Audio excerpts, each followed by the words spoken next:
компания و استقلال چون همیشه چون همه ساله بازم برای عنوان قهرمانی در موسم امسال مبارزه میبرند و باور داریم که بازی های فینالی با اشتراک این دو دسته بهترین فوتبال کشورمون در باز در خاطر ما نقش میبندد و باور داریم که امروز بازیگران البته یک بازی خیلی جالب برای ما و شما منظور میکنند.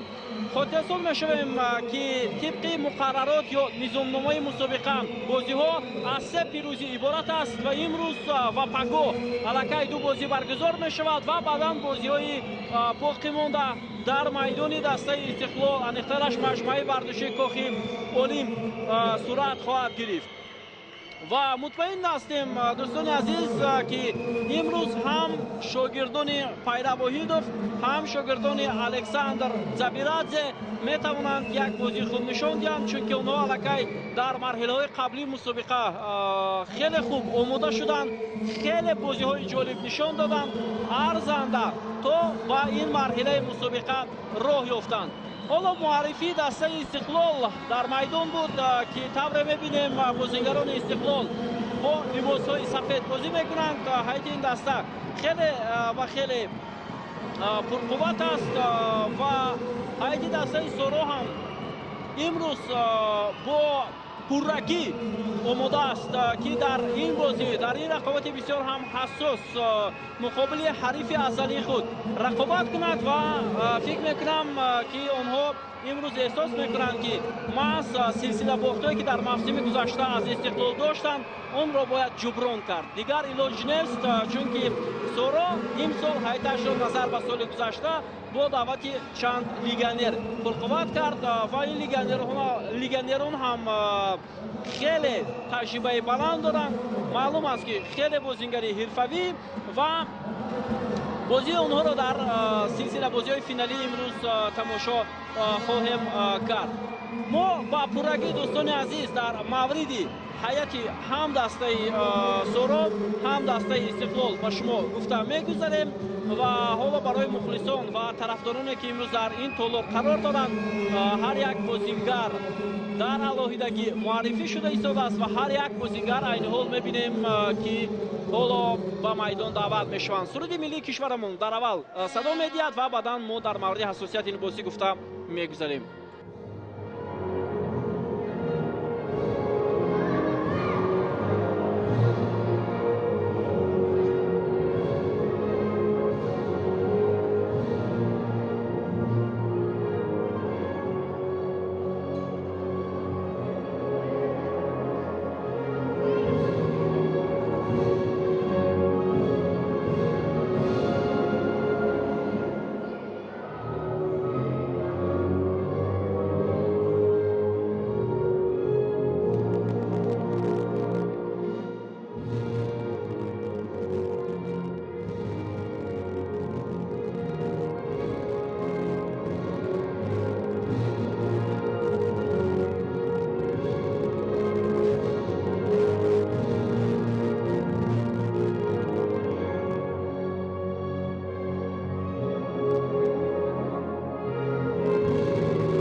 دوستان عزیز برمیگردیم و آغاز رقابت برمیگردیم و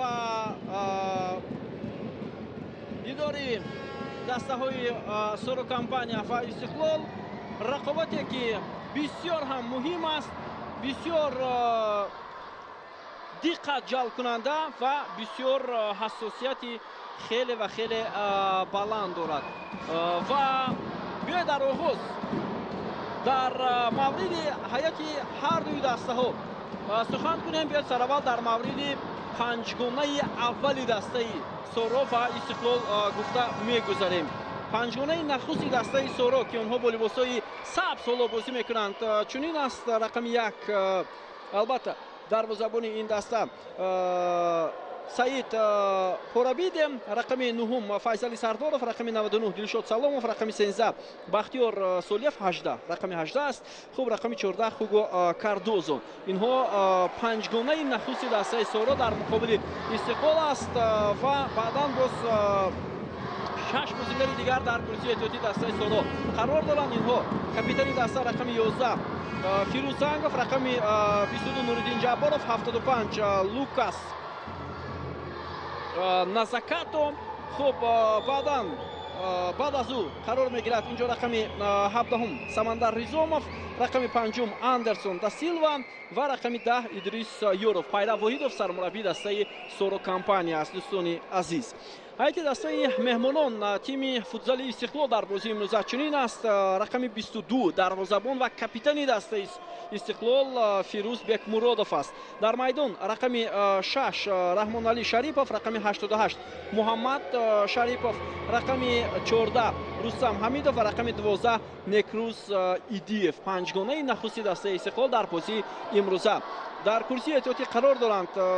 инҳо самараддин шамсов, ин дарвозабони эҳтиётӣ таҳти рақами 13, рақами 8 абдуқаим умаров, рақами 10 комрон алиев, рақами 5 насратшоҳ исмоилов, рақами 17 ҳикмат исмоилов, рақами 2 равшан ораз муҳаммедов, рақами 99 матеус соза диас ва рақами 7 шавкат алимов. александр забирадзе мураббии гурҷӣ, сармураббии дастаи футзали истиқлол аст ва мебинем ки ҳоло истиқлол ба албатта бо кадом тайёрӣ имрӯз баробари ин мураббии хориҷӣ муқобили соро бозӣ мекунад ва мебинем ки соро бо кадом ангеза, бо кадом қувва дар муқобили истиқлол ҳарифи азалии худ вориди рақобат. ман болотар барои шумо гуфтам дӯстони азиз ки ангезаи бозигарони дастаи соро компания дар бозии имрӯза хеле ва хеле зиёд аст.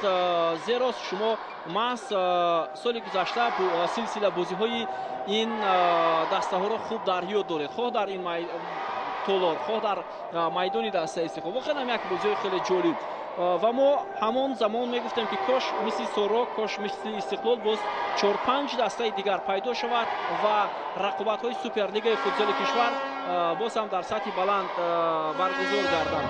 албатта дар ин мавсим буданд дастаҳо, масалан эҳё шудани дастаи футзали Сипар, хуб эҳё шудани боз чанд дастаи дигар шукӯҳ шоматро дигар кард, вале боз бояд дастаҳо пурқувваттар шаванд ва рақобатҳои футзал ҳам дар сатҳи баланд баргузор шаванд.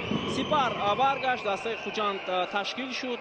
хуб боз тимҳои дигари футзал ҳунарнамои худро идома медиҳанд. аз ҷумла як дастае ки боз барои зинаи сеюм мубориза бурда истодааст, ин тими футзали амонатбонк. онҷо бозигарони бисёр хуб ҳунарнамоӣ доранд. аллакай бози нахусти силсила бозиҳо барои зинаи сеюм ҷамъбаст шуд ва боз бозии дуввум дар майдони дастаи Сипар бояд баргузор гардад.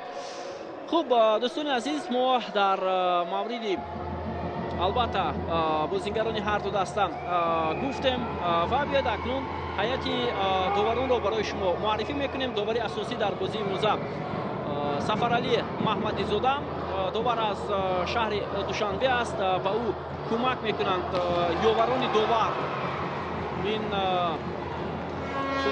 наврӯзҷони сулаймон ва абубакр маҳмадов. хуб сониясанҷ дар бозии имрӯза эркин мадибоев. ҳайати доварон дар бозии имрӯза маҳз ҳамин нафарон ҳастанд. ҳоло биёед таваҷҷӯҳ мекунем ба идомаи ҳамлаи дастаи соро. инҷо ҳаракати бисёр хуби файзалӣ сардоров буд, агар хато накунам, ки дар ин лаҳза бархурди рустам ҳамидов бо яке аз беҳтарин футзалбоз дар кишваронон файзалӣ сардоров сурат гирифт. аз пои афтид бозингари рақами 9 дастаи соро ва довар ишора мекунанд ки зарбаи ҷаримавӣ аз ҳамин мавқеъ ҳоло таъин карда мешавад.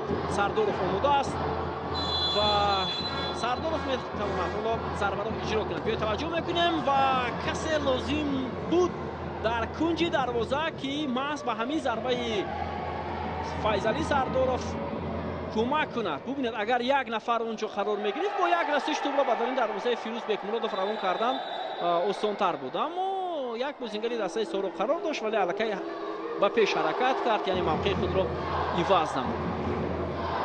خب البته سالها هم زیاد هستند که امسال فیضعلی سردارов چرا با دستمند کاپیتانی بازی نمیکند.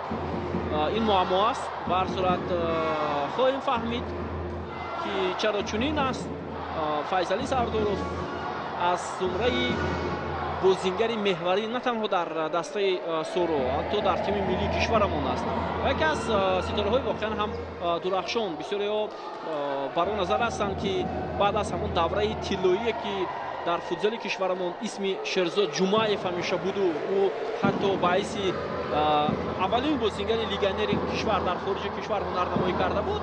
فیضعلی سردارov محض یکی از بازیگران محوری هم هست در برابر فیروزبک مرادov. چون که فیروزبک مرادov هم با هنرنمایی والای خود هم در دسته فوتبال استقلال هم در تیم ملی البته از خود درک داده است. یعنی مهارت بسیار بلند دارد. حتی فیروزبک مرادov زمان می شود که در وضعیت‌های بسیار دشوار با دستش گل میزند. این بسیار مهم است. یکی از خصلت خوبی دروازه‌بان‌ها، یکی از خصلت بسیار فوق‌العاده دروازه‌بان‌ها در فوتبال این همین حالت است. رامون شریفов، محمد شریفов ادامه حمله دسته استقلال ولی فیضعلی سردارov توپ را گرفت. گزارش هم به نتیجه لیگنری دسته سورو از مسافه دور ضربه زد ولی ضربه هوگو کاردوزو خطا رفت. خب دسته های سورو و استقلال در سلسله بازی های دوره نیم نهایی حریفان خود را مغلوب کردند. حریفان پرقوت خود را استقلال بر امانت بانک دست بالا شد و سورو بر سپر.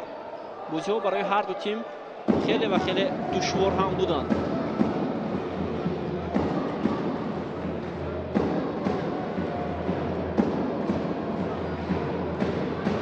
حالا تلاش بازیگران دسته سورو، آنها بیشتر میبینیم که با توپ بازی دارند. یک ضربه از سوی دروازه‌بان دسته سورو بود.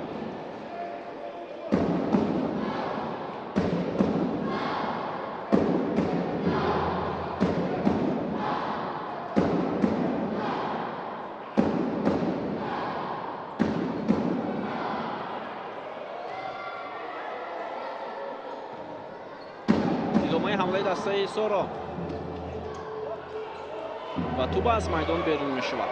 البته از بازی یکم بسیاری ها بر آن نظر هستند که بسیار چیزها وابستگی دارد برای هر دو دسته و البته وقتی کدام دسته که در بازی اول پیروز شد اونگاه در بازی دوم با انگیزه ایلوگی به میدان میاد. یعنی اونها تلاش میکنند که محض همین پیروزی رو نگاه دارند در بازی دوم.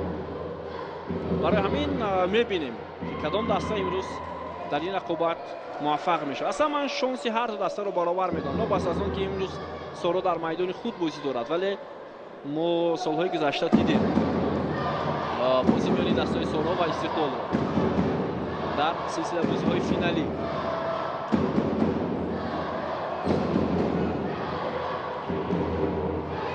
پرتاب خیلی هم بلند از جانب فیروزبک مرادov و اینجا الکی بازیگران احتیاطی به میدان اومدند از جمله عبدالقیوم عمرف معذرت. عبدالقیوم قربویف یک بازیگر بود در گذشته، بازیگر تیم نورسان بود. ولی عموما در میدان‌های فوتبال نیست. و نصرشو اسماعیلوف بازیگر رقم 5 او هم نو به میدان اومد.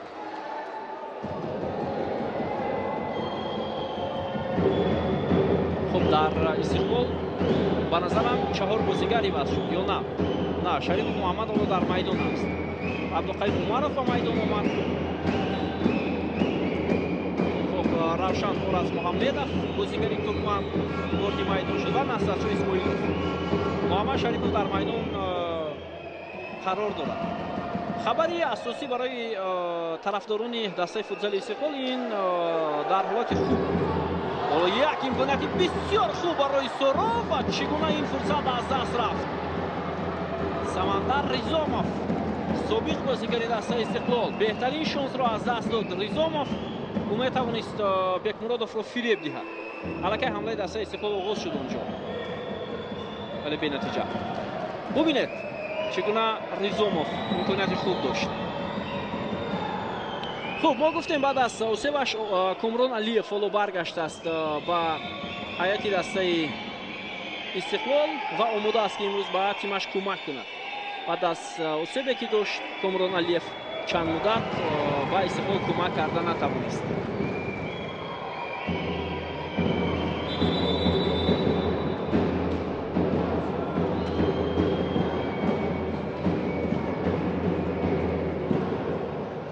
اینجا پدر سمندر ریزوموف در اکران‌های ما شما نظرشو ریزوموف است. دوستان عزیز یک وقتا نمیدونم آخری سالهای 90 بود یا اولی سالهای 2000 بود بهترین نشانزنی کشور شده بود زمانی که در حیط دسته فرش بازی میکرد.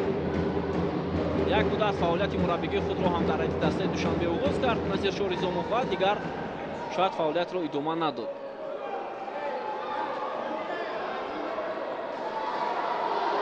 حالا با تو بازیگران دسته سورا در سورا هم علاقه بازیگران ایواز شدند. میبینیم در میدان لوکاس ناکازاتو قرار دارد. بازیگر رقم 75 بازیگر رقم 10 ادریس یوروف علاقه به میدان آمده است. بازیگر رقم 5 اندرسون دا سیلوا. یعنی هر دو مربی علاقه پنجگانه های اول و دوم خود را دارند. ادامه حمله دسته استقلال ناصرشاه اسماعیلوف موفق نشد برای ادامه دادن حمله و اکنون عکس الحمله دسته سورا رو میبینیم در میان دو نفر. ادریس یوروف به نهایت خوب حرکت کرد. ضربه از مسافه دور و باز هم ریزوموف.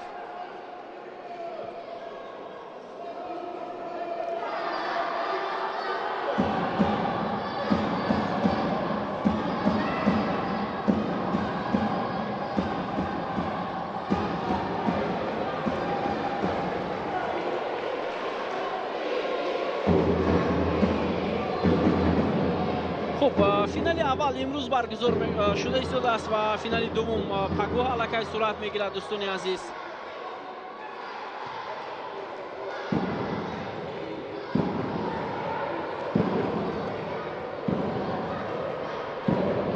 با توپ لیگنر استقلال ماتئوس سوزا تحت رقم 99 است و اینجا قاعده بازی ویران می شود. نه داور اشاره میکند که بازی ادامه دارد. فیصلی سردارов ولی در مقابل او علاقه بازیگر رقم 14 دسته استقلال بسیار عالی هنر نمایی کرد. رستم حمیدوف اصلا یک ضربه جانبی دروازه سورا و دروازه‌بان خیلی خوب هنر نمایی کرد. سعید رابید ضربه نوبتی رستم حمیدوف ولی خطا.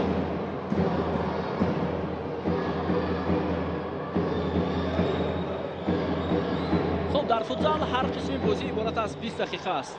بیننده عزیز 20 دقیقه این میتواند 35 40 دقیقه ادامه کنه یا زیادتر یا کمتر به خاطر اینکه هر وقتی که پاوزا می شود در بازی توپ از میدان بیرون می شود. یک ضربه بسیار سخت فیصلی سردارov. فیصلی چنین ضربه های سخت دارد.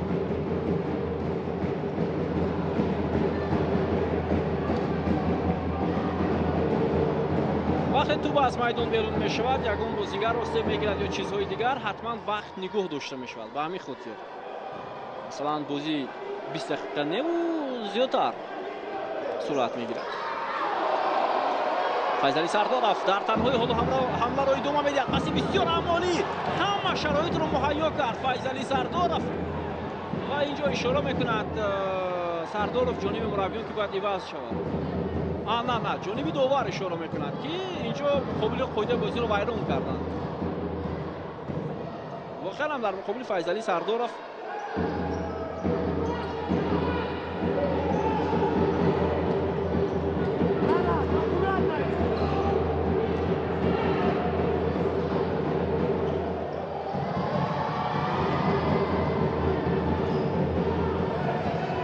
فیصلی سردارov واقعا هم در تنهایی میتواند بسیار حجم زیادی کارها را انجام دهد.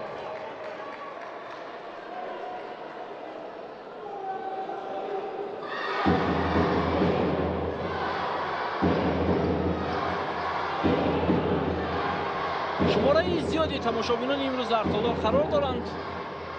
قریب این تالار پر از مخلصان است. سولیف، ادریس یوروف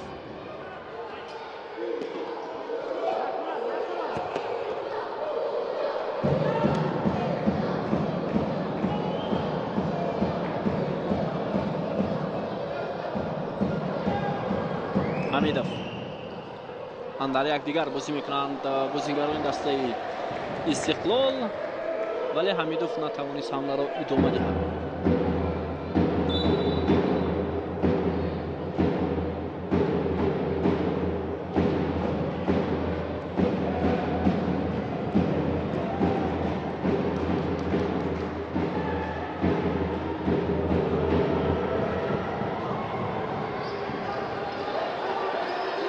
боз як амалкарди дигар аз ҷониби бозингарони Сорон ва ин дафъа Идрис Ёров хост зарба занад, вале зарбаи ӯро маҳв карданд. Забираз ҳоло аз бозингарони эҳтиётӣ хоҳиш мекунад ки зуд омода шаванд.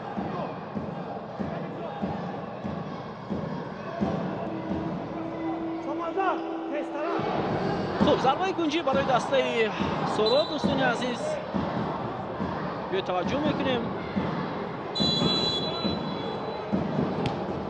партоб анҷом мешавад, вале Дилшод Саломов монеа шуд ба паси анҷом додаи Идрис Ёров.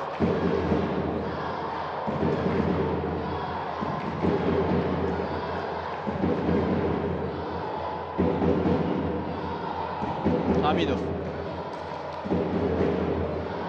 муҳаммадҷон Шарифов, Рустам Ҳамидов,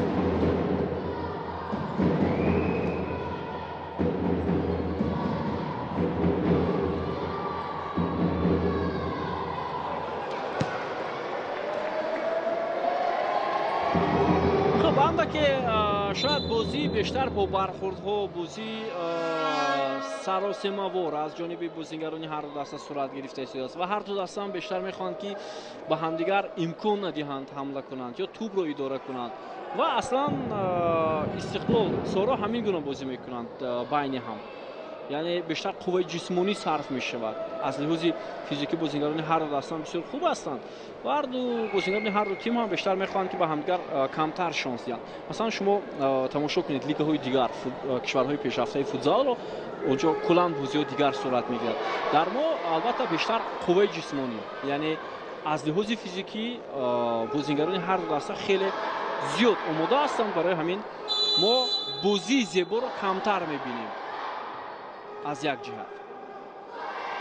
вале масалан агар Соро ё Истиқлол бо дастаҳои дигар бозӣ кунанд, ин гуна ҳолат мушоҳида мешавад. Фирӯзбек Муродов ҳоло дар майдон бозӣ дорад ва аз масофаи дур зарба мезанад дарвозабони Истиқлол.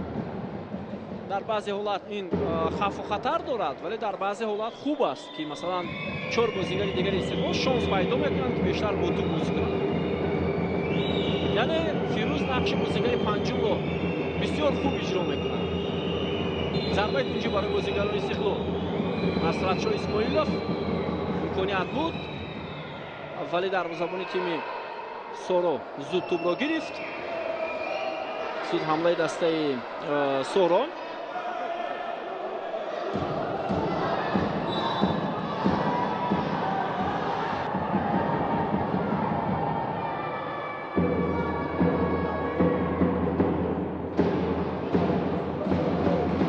идомаи ҳамлаи дастаи Истиқлол. Шавкат Ҳалимовро дар майдон мебинем. бозигари рақами 7. Солиёни зиёд аст ки дар раити дастаи Истиқлол бозӣ мекунад.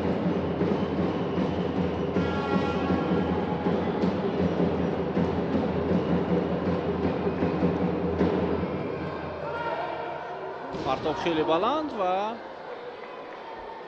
ҷониби дарвоза набуд, рост набуд аниқтараш. партоби Бекмуродов ҳам дақиқ нест. нахустин бор дар кишварамон мавсими футзал ба таври дигар доир шуд, яъне мусобиқа тирамоҳ шурӯъ мешавад ва дар моҳи май ҷамъбаст мегардад. албатта дар охирҳои моҳи май ин аввалин бор аст, яъне дар 3 моҳи тобистон бозиҳо баргузор намешаванд. албатта ин то як андоза хуб ҳам ҳаст, чунки масалан ҳоло дар кишварамон шароитҳои инфрасохтурӣ, яъне майдонҳои болопӯшида сол ба сол зиёд шуда истодааст, яъне шароитҳо ҳаст. бубинед ин майдони дастаи соро аст. дар душанбе боз кофи олим сохта ва истифода дода шуд ки майдони дастаи Истиқлол аст. хуб дар душанбе ғайр аз ин боз майдони донишгоҳи миллӣ ҳаст ки он ҳам бисёр хуб аст барои бозӣ кардани футзал. хуб боз маҷмӯаи варзишҳои обӣ дар минтақаи шимоли шаҳри душанбе аст ки он воқеан ҳам ҷавобгӯ ба талаботи замони муосир аст. дар як шаҳри душанбе бубинед аллакай чӣ гуна майдонҳое ки метавонанд бозиҳо баргузор шаванд. боз майдонҳои тамринӣ ҳаст, дигар майдонҳое аст ки онҷо ғунҷоиши мухлисон хеле ва хеле кам. ин то як андоза хуб аст. ва дар тирамоҳу зимистон ҳам бозӣ кардан бисёр хуб ба назар мерасад. ва дӯстони азиз, инҷо мо сармураббии тими миллии кишварамонро мебинем. ҳам Гела Шакиладзе, ҳам ёрдамчии ӯ дар ин майдон қарор доранд. албатта онҳо барои интихоби бозигар наомаданд, онҳо барои тамошои бозӣ омаданд ва онҳо ҳамватани худро фикр мекунам дастгирӣ доранд. Александр Забирадзе ки сармураббии дастаи Истиқлол аст.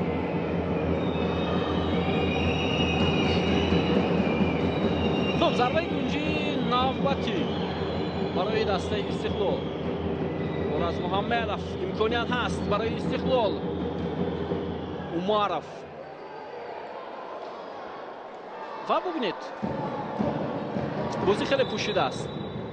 хеле пӯшидан мақсади ҳар ду даста натиҷа аст. барои ҳамин бозии зебо на ба Истиқлол лозим аст, на ба соро. ин силсила бозиҳои финалӣ аст дӯстони арҷманд. пас аз чунин силсила бозиҳо чемпиони мавсими имсолаи футзали кишварамон маълум мегардад.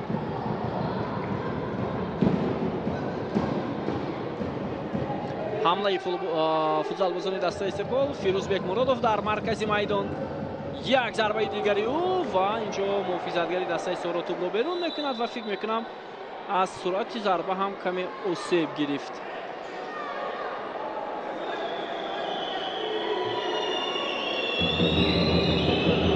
фирӯз Сангов ҳолаташ хуб аст ва метавонад бозиро идома диҳад.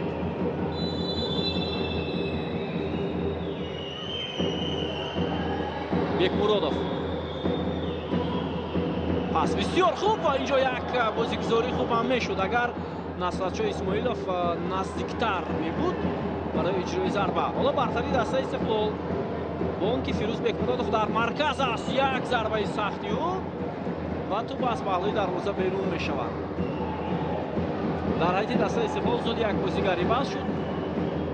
легионери ин тим ба майдон омад. Матео Соуза.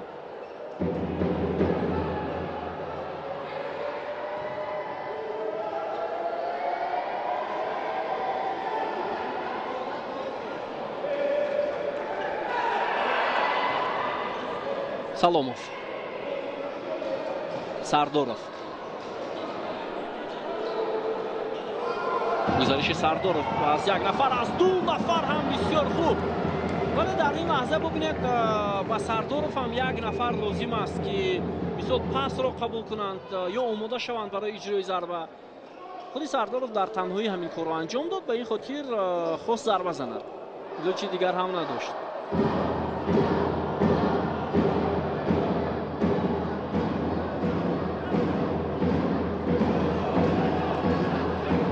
Файзали Сардоров. Абдулло Раҳмонали Шарипов ба ӯ шонс намедиҳад. Истиқлол дар охирин бозии худ дар бозии ҷавобӣ муқобили Амонатбонк бо ҳисоби 2-1 ғалаба ба даст овард. албатта бо мушкилӣ бозии аввал бошад бо ҳисоби 4-2 ҷамъбаст шуда буд дар майдони дастаи Истиқлол ва соро бошад дар бозии охираш бар Сипар бо ҳисоби 3-1 ғалаба кард ва дар бозии аввал онҳо бо ҳисоби 6-3 Сипарро мағлуб карда буданд. ин бозиҳои даври нимниҳоӣ буд. ду бозии даври нимниҳоӣ ки дастаҳо анҷом доданд. бозии даври нимниҳоӣ аз ду ғалаба иборат аст.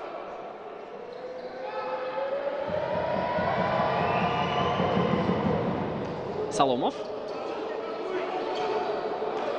ва ба ӯ Соуза имкон надод то чанд қадами дигар пеш гузорад ва ҳамларо идома диҳад. Бекмуродов, Артур Бекмуродов ва суроғаи ноаниқ.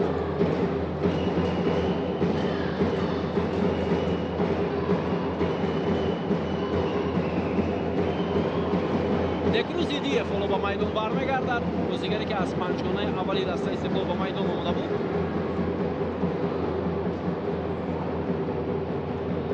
ҳамлаи дастаи Истиқлол, Соуза хеле хуб тӯбро нигоҳ дошт дар назди худ.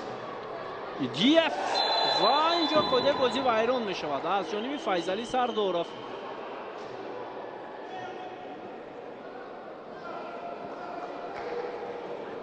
биёед мебинем муқобили Рустам Ҳамидов. ӯ чунин бозӣ кард ва бозигари рақами 14 Истиқлол аз пои афтид. Зарбаи ҷаримавӣ барои дастаи Истиқлол. ин аввалин бор аст дар бозии имрӯза ки футзалбозони дастаи Истиқлол зарбаи ҷаримавӣ кор мекунад. хуб, я таваҷҷӯҳ мекунем. Соуза зарба намезанад. Рустам Ҳамидов инҷо зарба мезанад ва гол! Ва гол дӯстони арҷманд. бубинед чӣ гуна Ҳамидов аз зарбаи ҷаримавӣ дарвозаи дастаи Сороро рахна мекунад. 1-0 пешсаф мешаванд бозингарони Истиқлол.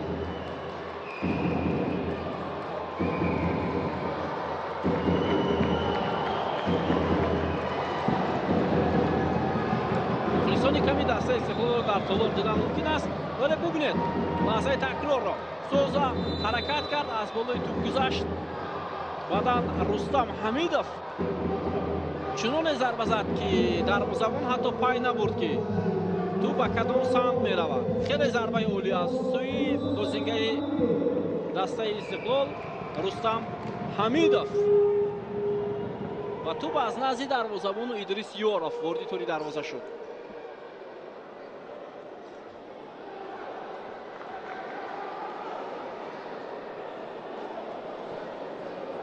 хуб, Комрон Алиев ба назарам омода нест дар бозии имрӯза. бубинед ӯ бо пиронҳои бозӣ дар курсии эҳтиётӣ қарор надорад. ҳам ту исмаш дар дархости даста навишта шудааст, вале фикр мекунам ҳоло тайёр нест.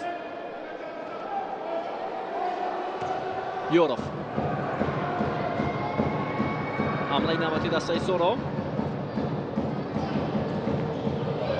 Фирӯзбек Муродов ин вазъиятро рафт кард.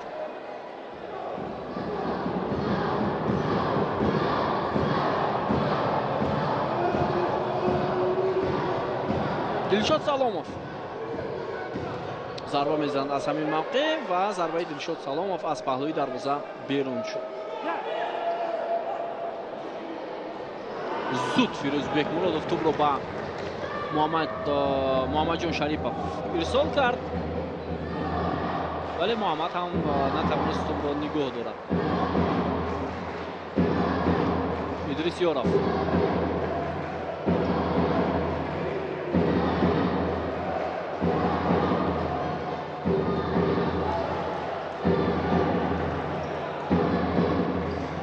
хуб, акнун бозингарони Соро бештар талош мекунанд. Майра Воҳидов дар экранҳои мо бо шумо, сармураббии дастаи Соро, ва бештар талош мекунанд бозингарони Соро. ба голи бозингарони Истиқлол ҷавоб гуфта метавонанд ё на? Албатта ин суол аст. идомаи ҳамлаи дастаи Соро ва Идрис Ёров андаке тӯбро аз худ пештар сар дод, вагарна имкони хуби анҷом додани як ҳамла буд. Артур Бекмуродов,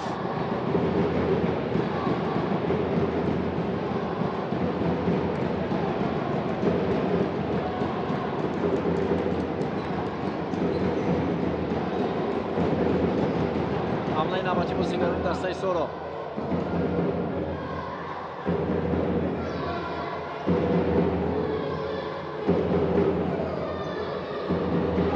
ва хато мекунанд бозингарони дастаи Соро.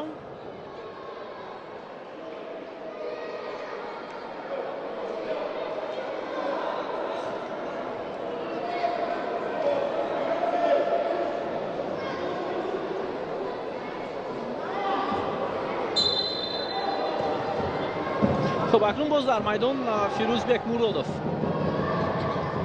باعث بازیگری پنجم. ضربه فیروزبک مرودov بسیار خفناک بود برای دروازه‌بان تیم سورو.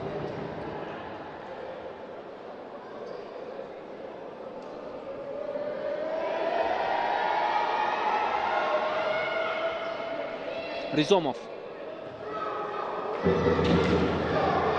دومای حمله بازیگران سورو.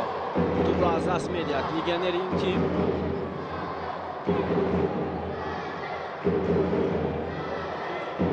تحت رقم 14 ما گفتیم خوگو کاردوزو بازی دارد. ادامه حمله فولوبازون دسته سورو، ولی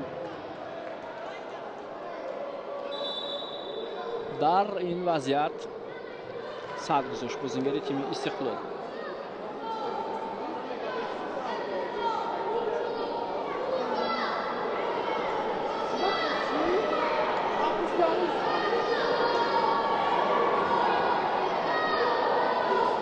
خب اندکی کمک رسانیده می شود و بازیگری دسته استقلال رحمان علی شریفов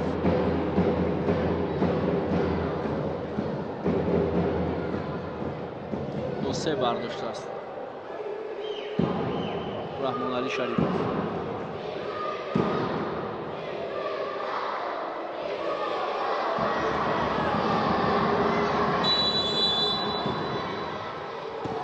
ضربه از مسافه دور و سمندر ریزوموف بود.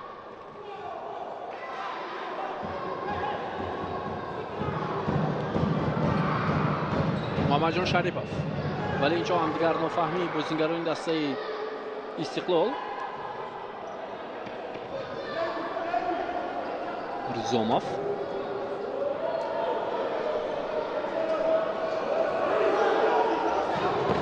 و یک وضعیت خوبی گلزنی برای تیم سورو. فیروزبک مرودov سیویولی کرد.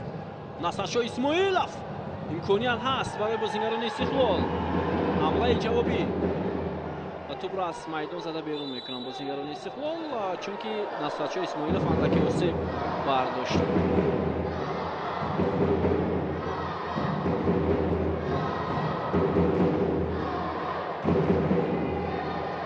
خب بختیار سالیه فولو با میدان می آید.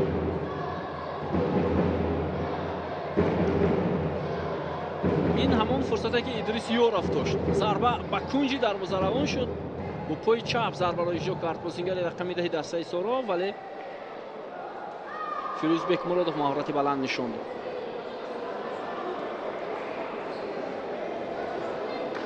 اینجا عملکرد لیگنری دسته سورو بسیار جدی است. چرا داور این لحظه را ندید؟ واقعا هم در این لحظه در فوتبال، من فوتزال رو در نظر ندارم چون که کمتر چنین حالت ها رو میبینیم. عموما بازی فوتزال رو میبینیم داوران میتوانند کارت سرخ نشان دهند به بازیگر، چون که این میتواند به آسیب جدی بازیگری حریف آورده رساند.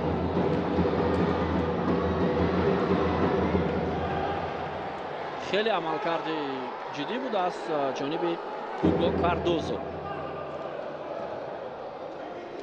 نصرشاه اسماعیلov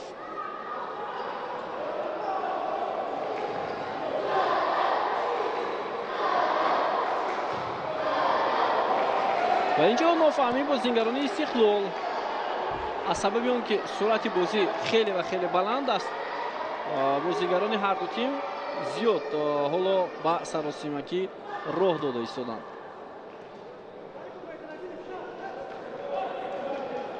بازیگران استقلال هم بیشتر با دروازه‌بان خود باوری زیاد دارند. فیروز سنگاف ادامه حمله دسته سورو، ولی بی نتیجه. و اینجا قاعده بازی ویران شده از جانب نصرشاه اسماعیلov.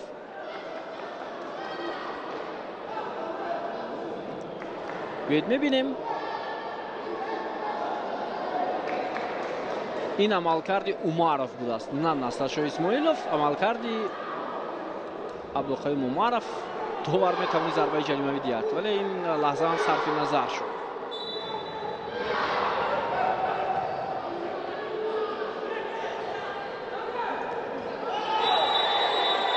خب اینجا акнун аз пушт тела дод бозингари дастаи Истиқлол футзалбози тими Зороро амехтараш Фирӯзсанговро ва зарбаи ҷаримавӣ. лекин ин лаҳза назар ба лаҳзаи пешина ҷиддитар набуд. Ба ҳар сурат аз тафо тела дод ва ба ин хотир ҳоло зарбаи ҷаримавӣ таъин карда шуд. мураббиёни дастаи Зороро тасмим доранд ки тайм-аут гиранд ба назарам.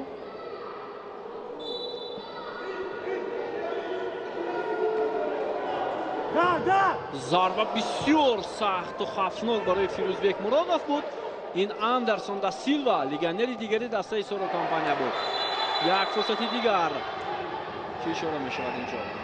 бо даст бозӣ кард бозингари Истиқлол.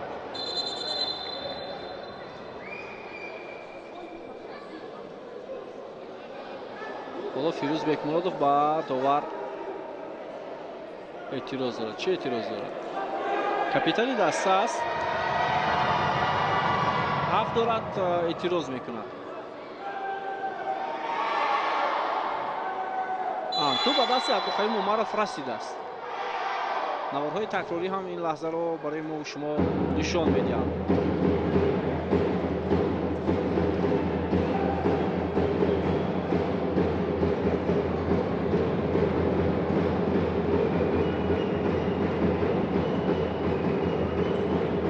тӯбрамои бозигарони Истиқлол саросимавор зарбаро иҷро кард Рустам Ҳамидов ва зарбаи кунҷӣ.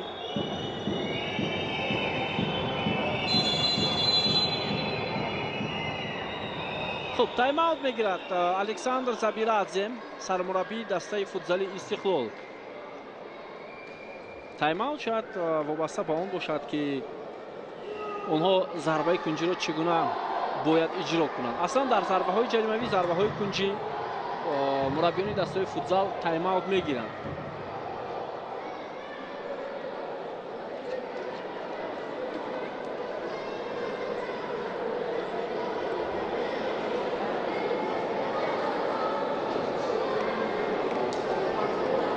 хуб, голи Рустам Ҳамидов бори дигар барои мо шумо нишон дода мешавад. бисёр оли зад, техникаи баланд, суръати зарба аз ҷониби Рустам Ҳамидов бисёр олӣ буд ва шояд девори дифоиро хуб насохтанд бозингарони дастаи Зороро. аз ҳамин хотир тӯб аз онҳо гузашт.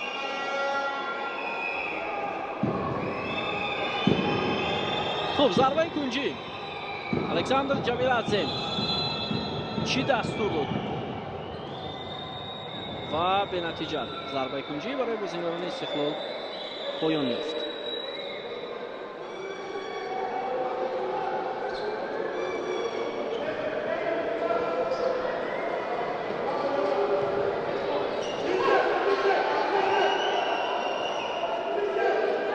Бахтиёр Солиев бо пас бозӣ мекунанд бозигарони Зороро. бисёр хуб, вале паси охирин чандон хуб набуд. Бекмуродов, Раҳмонали Шарипов,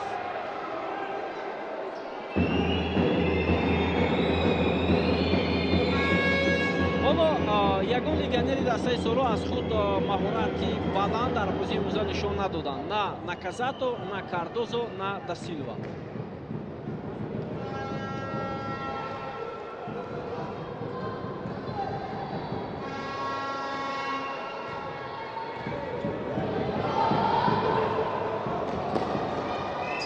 гузариши Андерсон да Силва бенатиҷа. Наказато, Андерсон да Силва.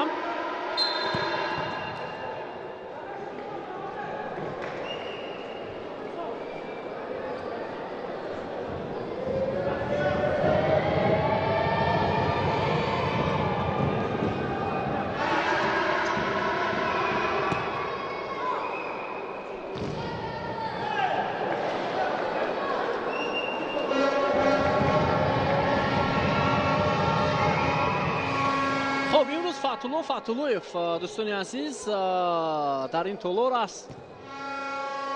бозингари дастаи Вахш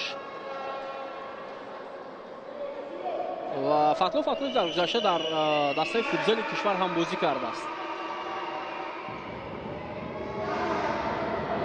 اصلا بازیگرانی که فوتبال کلان بازی میکنند در فوتزال بسیاری اونها بازی کرده نمیتونند، ولی فاطلوف در تعطیل ها همیشه در دسته های فوتزال در مسابقه گوناگونی که در شهر دوشنبه برگزار می شود بازی میکند.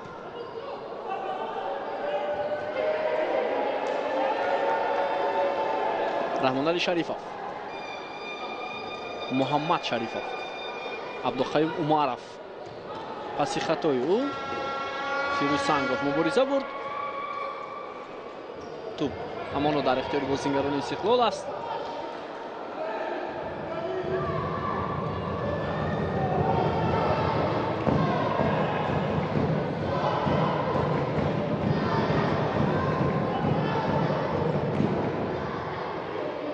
ادامه حمله بازیگران استقلال و کسی آماده نبود برای اجرای ضربه. سنگов یک ضربه بسیار هم سختی کاپیتان دسته سورو و فیروز بکمرودов خیلی عالی بازی کرد برای برگرداندن همین ضربه.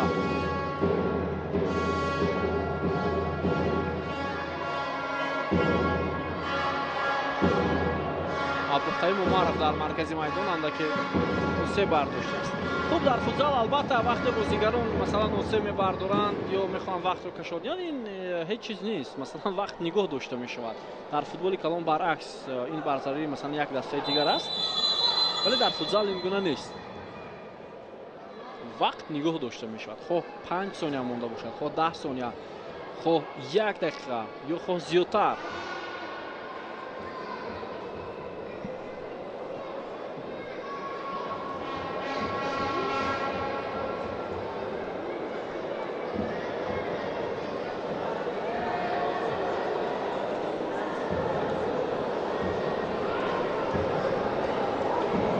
خب پیرا واحدов حالا تایم اوت گرفت به نظرم و دستور داده ایستاده است به بازیگران تیم سورو.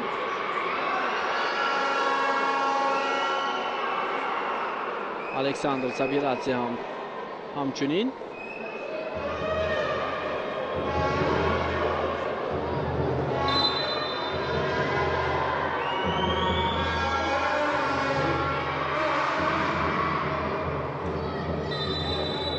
خب بیا توجه میکنیم دوستان عزیز، این بازیگری دسته روشن جمشید مرودov است. بازیگری دسته هولبوک معذرت صبح بازیگری دسته روشن. ادامه حمله دسته استقلال ولی باز هم نتیجه نمیدهد. بکمرودov یک پرتاب خیلی بلندی او توپ در اختیار بازیگران استقلال. محمد شریفov پس به کناری راست نگذشت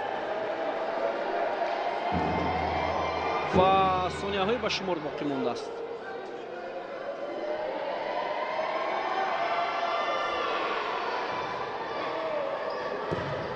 بکمرودov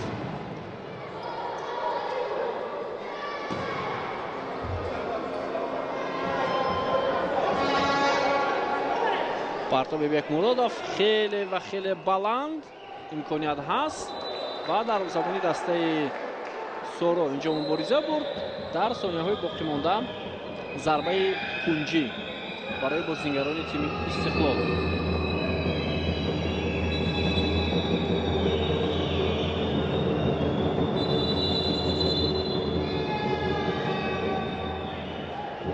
خب مشورت میکنم بازیگران استقلال که باید چیکار کنن.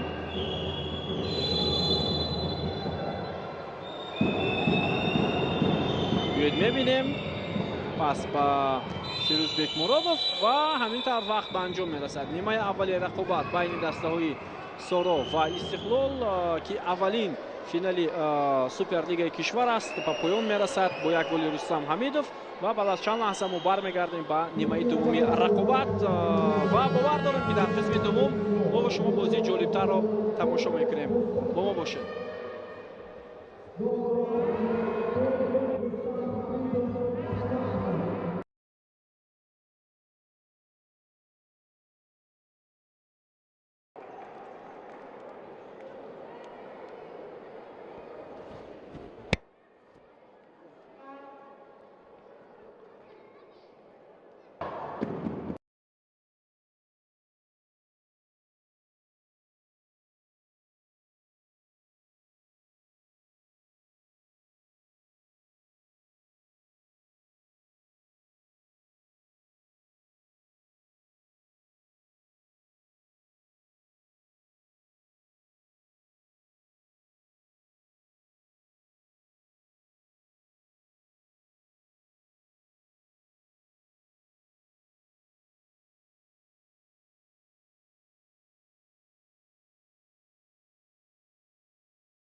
سوپر لیگ کشور که این حال دسته های سورا و استقلال با هم رقابت کرده ایستادند. نیمه اول با حساب 0-1 است با فایده دسته استقلال. یگانه گل هم با رستم حمیدов تعلق دارد و ما شما را اکنون قسم دومی بازی در پیش است و امیدواریم در قسم دوم ما یک بازی خوب و جالب را با اشتراک دسته ها تماشا می نماییم.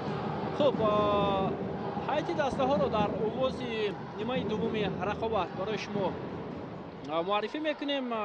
شروع میکنیم از دسته استقلال که مهمانی این بازی است، یعنی آنها با لباسهای سفید بازی میکنند. هیئتش در دیداری چنین میباشد. خب دروازه‌بان فیروزبک مرادov، سراول پنجگانه اول در میدان نکروز ایدیف، رستم حمیدов بازی میکند، محمد جان شریفov و رحمان علی شریفov. اینها پنجگانه اولی دسته استقلال در بازی امروزه. خب هیئت دسته سورا پنجگانه اول دروازه‌بانی این تیم سعید توروبیزم. خب در میدان هنرنمایی دارند پولو ادریسیورов،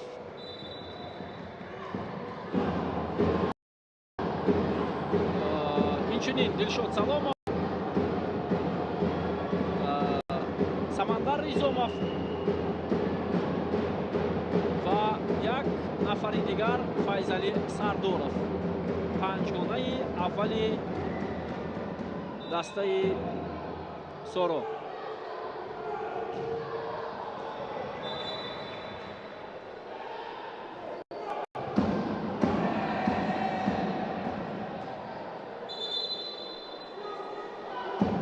بازیگر رقم دوی دسته استقلال اندک حساب میگیرد 12 کوزیدیف و معلوم میشود که حالتش خوب است، میتواند بازی را ادامه دهد.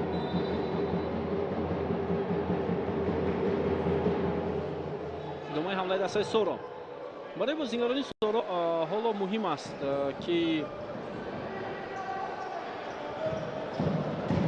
با نام این بازیگری خوبی دسته سورا نوشته شد و ادریسیورов هم در یک موقع بسیار خوب قرار داشت و توپ را به درون دروازه روان کرد. самандар ризомов ضربه میزند از مسافه دور و فیروزبک مرادov ضربه را برگردانید.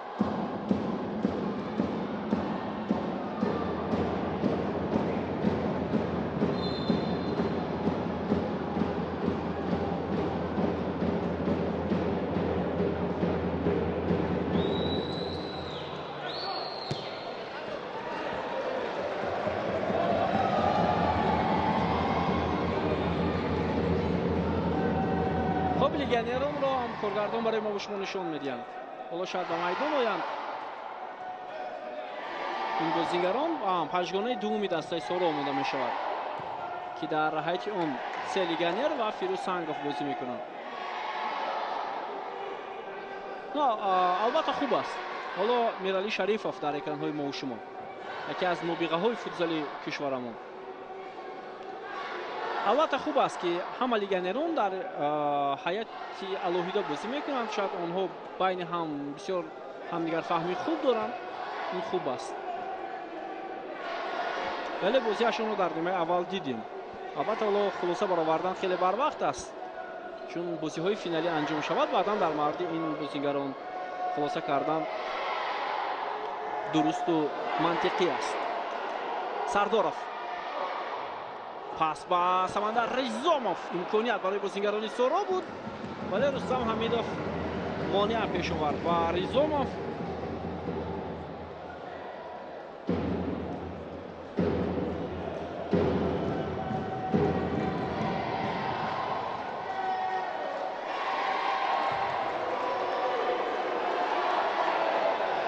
فیضعلی سردار پس با یافتی دوباره اشاره میکرد که بازی حمله ادامه میکند.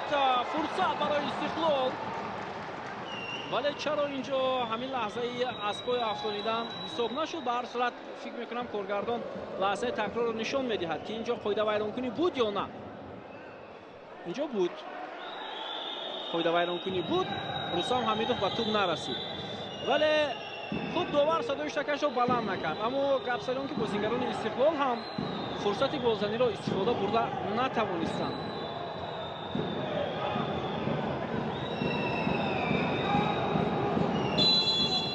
خب ضربه کنجی حالا ادامه حمله دسته استقلال. ضربه رستم حمیدوف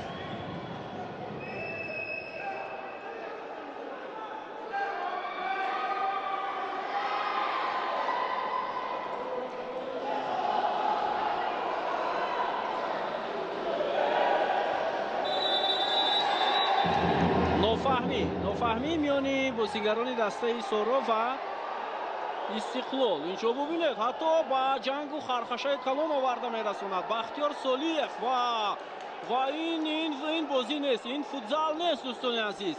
اینجا محاربه ها و ببینید چگونه نوفهمی و اگر حالا این لحظه باز خوبتر نمایش داده شود میبینیم ولی این بازی فوتزال نیست. این الکی یک مناقشه خیلی کلان، یک مناقشه خیلی کلان.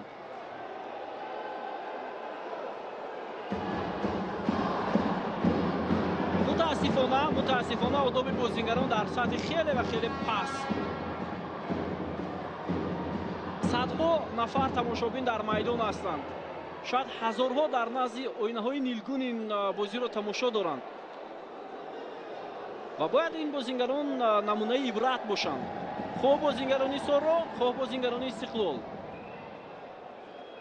و این گونه حالت رو حتی من در فوتبال کشورمون، البته در فوتبال کشورمون بودن لحظه ها، ولی این گونه حالت بسیار بحثناک و جنجال خیلی هم کلان میانی بازیگران را ندیده بودیم. بختیار سالیف بود از دسته سورو. از تیم استقلال اونجا یک نفر دیگر بود، آنها بین هم دیگر نفهمی داشتند و این با جنجال و خرخشه بازیگران آورده رسانید. البته کارمندان استقلال اینجا دخالت نمیکنند چون که این در میدان است و تنها نماینده های هر دو دسته باید این رو حل و فصل کنند، هم نماینده دسته سورو و هم نماینده دسته استقلال. ولی از کجا سر شد همین لحظه؟ از آنه که نفهمی بود به نظرم.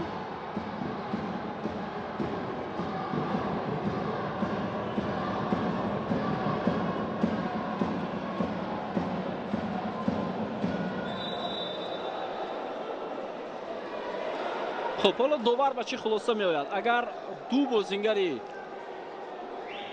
هر دو طرف که به همین چیز باعث شدند که همین گونه نفهمی رو به میان آمد هر دو رو از میدان خارج کند، اینجا فکر میکنم از روی عدالت خواهد بود. بیاید همین لحظه رو میبینیم. بختیار سالیف، عبدالقیوم، رحمان علی شریفов، هر دوی همین بازیگران.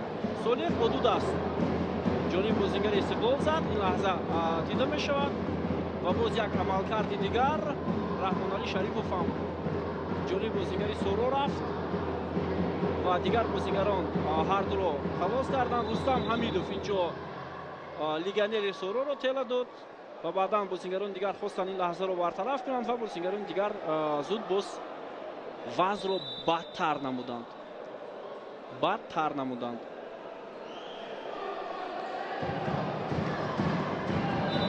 خب حالا خلاصه داوران رو میبینیم.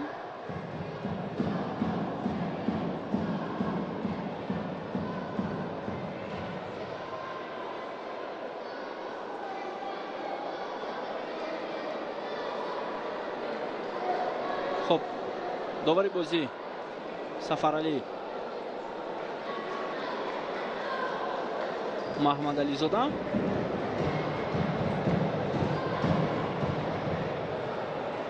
حالا همراه با یاردمچیانی خوب مشورت دارند.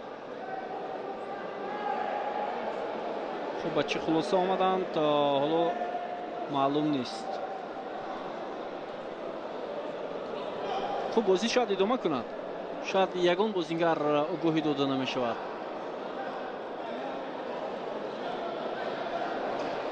خب امروز در بازی دسته های سورو و همچنین استقلال کمیسری بازی عارف جورایف است. در گذشته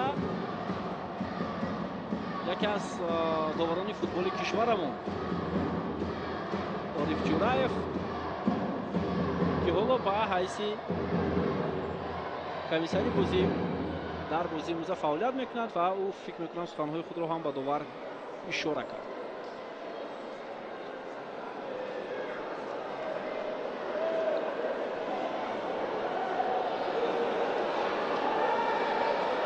کارت سرخ با هر دو.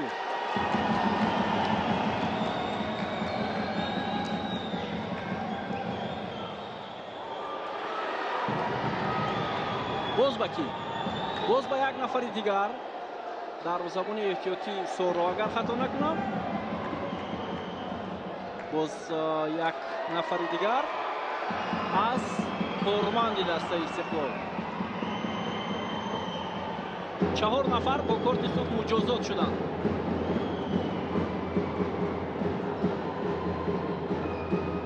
من بالاتر اشاره کردم که البته چنین نوفهمی رو دو بازیگری سر کردن که بین هم مناقشه داشتن.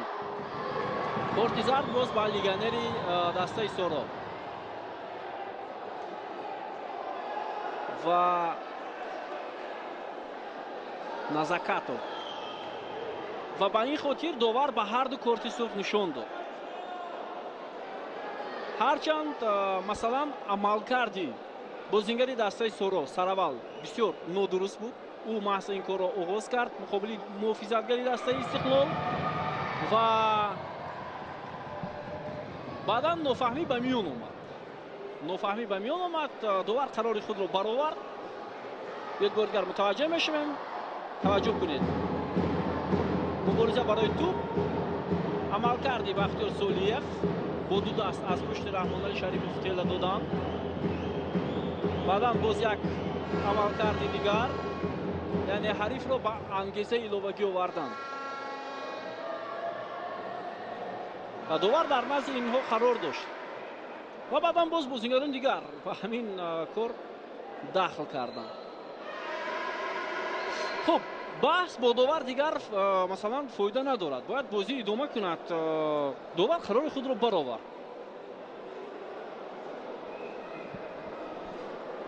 هر دو بازیگری که به همین مناقشه باعث شدن هر دو از میدان خارج شدند و باز دو نفر دیگر از دو دسته در زبان احتیاطی تیم سورو و کارمند دسته استقلال.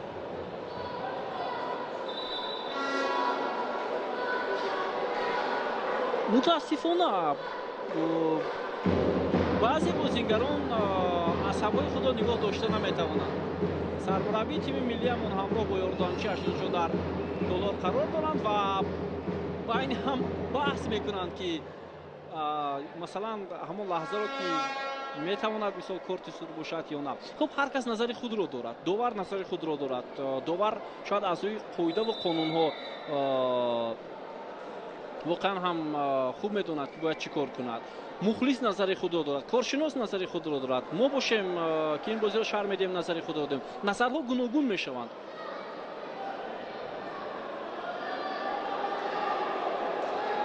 ولی عملکرد بازیگران در میدان این خوب نبود. البته خوب نبود.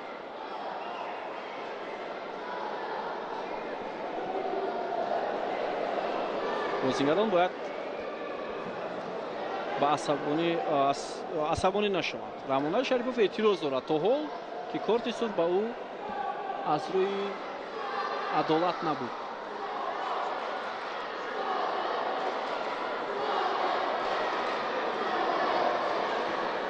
خب اینجا کارمندان فدراسیون فوتبال کشور هم نشستند. سپان خوجاموف که اکثر در بازی‌های فوتبال کمیسری بازی است، یکی از بازیگران خوبی در گذشته فوتبال کشورمون.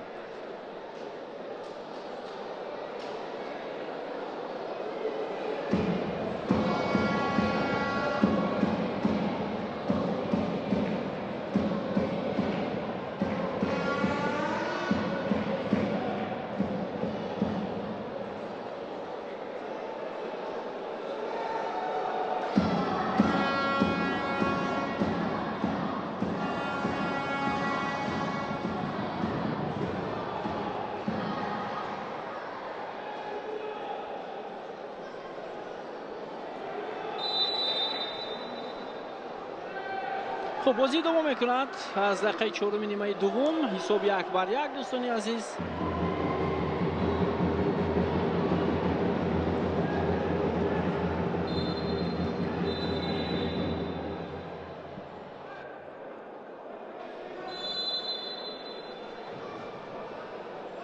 خب فکر میکنم حالا با شماره کم هر دو دسته بازی رو ادامه میدن. فرصت برای دسته ایزورو، دروازه‌بان این دسته ببینید چگونه موفق میشود و گل میزند. دروازه‌بان دسته ایزورو سعید دروبیده موفق شد. سعید دروبیده با یک حرکت‌های خیلی هم خوبش خطی محافظه دسته استقلال را رخنه کرد و توپ را در این دروازه وارد نمود. 2-1.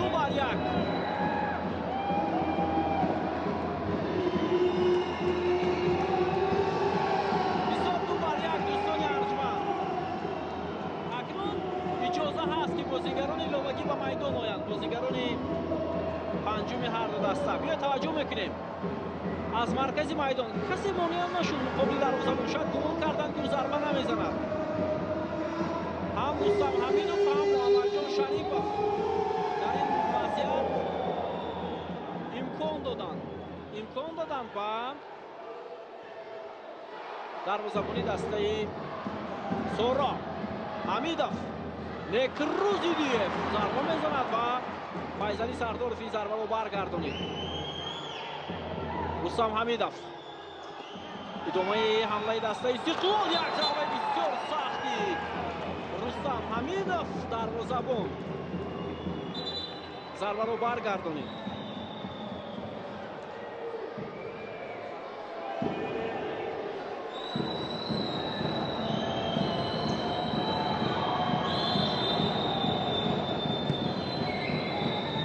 خب بیا توجه میکنیم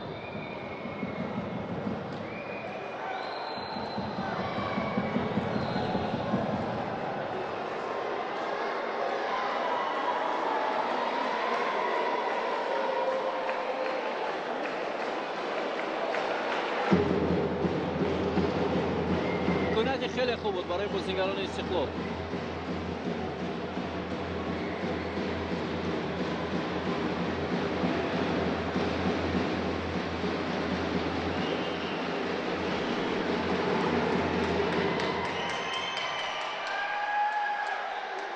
خب بازی دوم میکند.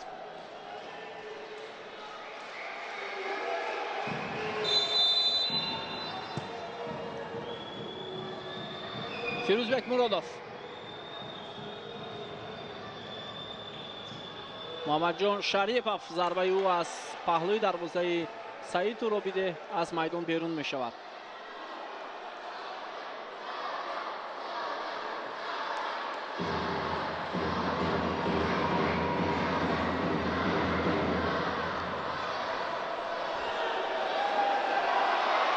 حمله بازیگران دسته سورا. فیضلی سردارов، نکازاتو،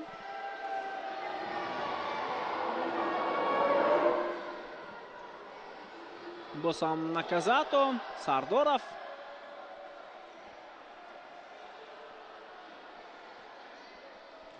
دلشاد سلامов. ادامه حمله دسته سورا و توپ از میدان بیرون شده است از پای سلامov.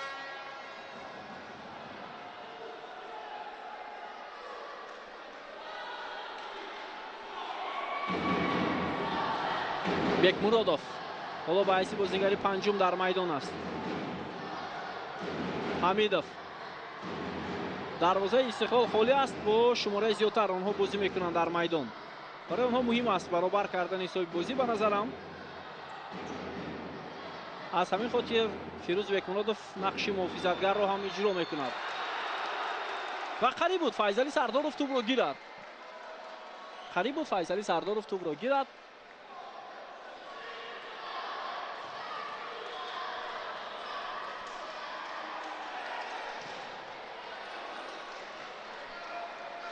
بکمرادov،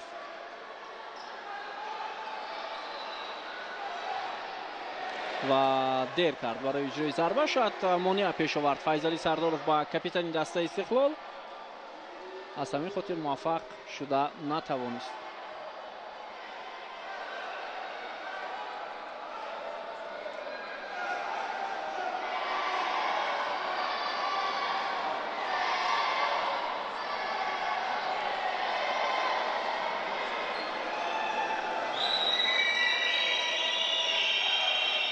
محمد جان شریفов توپو بیشتر در اختیار بازیگران دسته استقلال است. ایدیف، ضربه ایدیف و بسیار سخت بود. ضربه نکروز ایدیف جانبی دروازه سعید توروبیده و ضربه کنجی.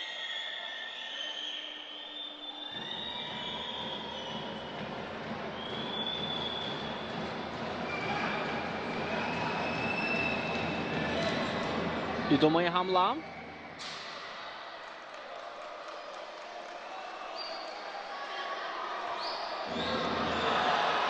حالا فرصت برای فیضعلی و اینجا قاعده بازی ویران شد. ضربه جریمه‌ای. فیضعلی اینجا اشاره میکنه که باید کارت زرد هم نشان داده شود، ولی داور کارت زرد نشان نمیدهد. بدون کارت زرد ضربه جریمه‌ای تعیین میکنه. بیا توجه میکنیم. بله، عملکرد رستم حمیدов از روی قاعده نبود. دعوای بازیگری دسته سورو هم درست.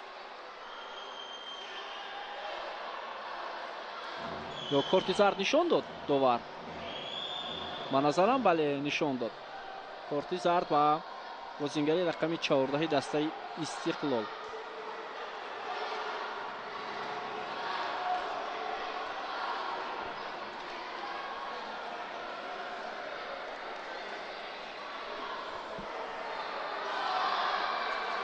سمندر ریزاموف و فیضعلی سردارов در نزد توپ.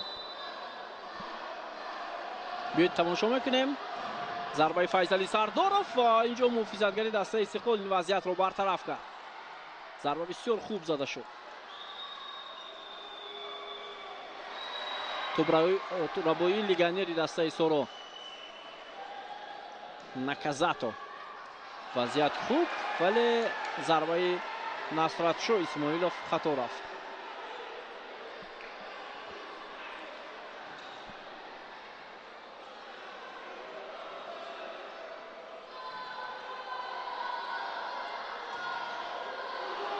یک وضعیت خوبی دیگر برای تیم سورو و بهترین شانس بود برای بازیگر رقم 99. نه، این بازیگر رقم 14 خوگو کاردوسو شانس خیلی خوب داشت، ولی ضربهش خطا رفت.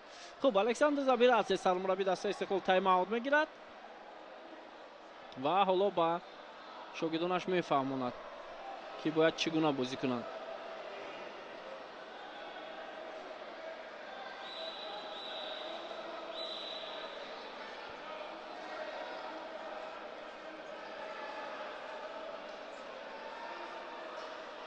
ضربه کنجی بوده است. همون گلی که دروازه‌بانی دسته سورو با دروازه استقلال زد. ببینید از کنج میدان ضربه راست جانب دروازه‌بان بود و او حرکت کرد، از میان دو بازیگر استقلال گذشت، نفر سوم رو هم فریب داد و ضربه را اجرا کرد که حساب تغییر یافت 2-1. بازی باخته ایستاده‌ها عین حال با برتری خود ادامه داده ایستادند صاحبان میدان.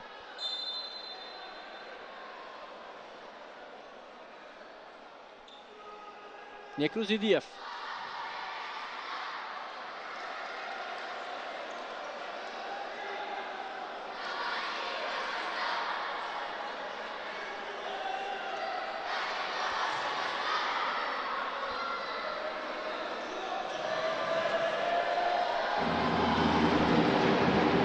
محمد جان شریفov.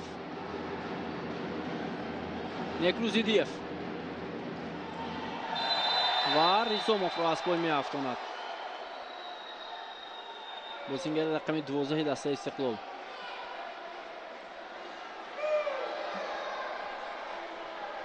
سرعت او را باز داشت.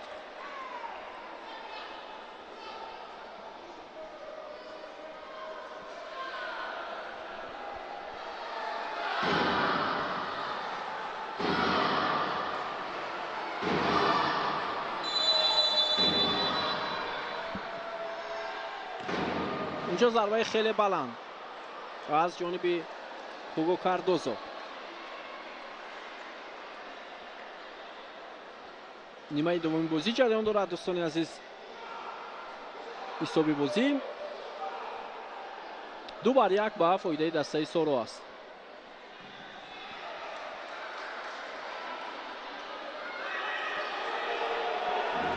فیروزبек Муродов пас ба канори майдон. Насрашо Исмоилов, Бекмуродов, Насрашо Исмоилов, Бекмуродов, пас ба марказ, вале хато. Фирӯз Сангов метавонист аз ҳамин мавқеъ зарба занад ҷониби дарвозаи холи Истиқлол, аммо шояд дер кард. Шавкат Алимов дар майдон. Шавкат Алимов гузариши ӯ ва довар ишора мекунад ки зарбаи ҷаримавӣ барои тими Истиқлол.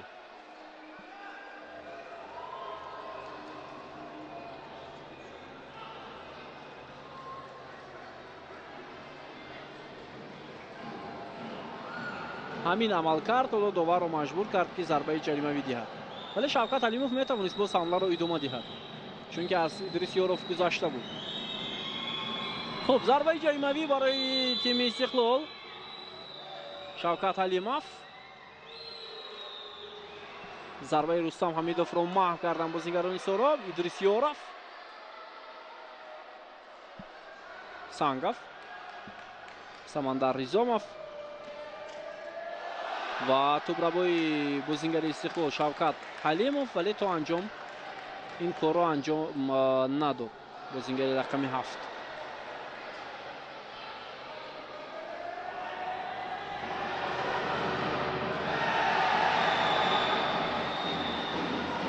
довар ишора мекунад ки ин амалкарде ки буд бо Фирӯз Сангов қоидавайронкунӣ нест.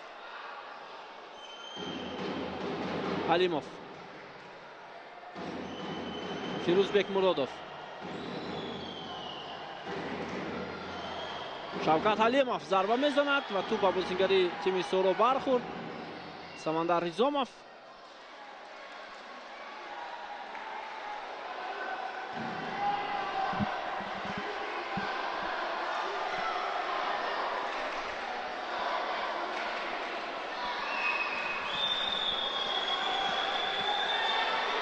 Бекмуродов,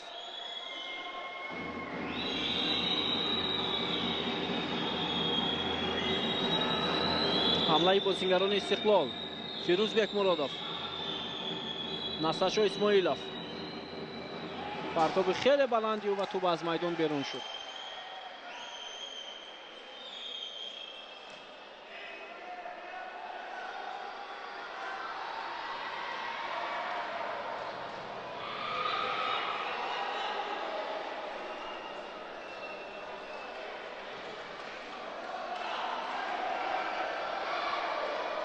Ризомов,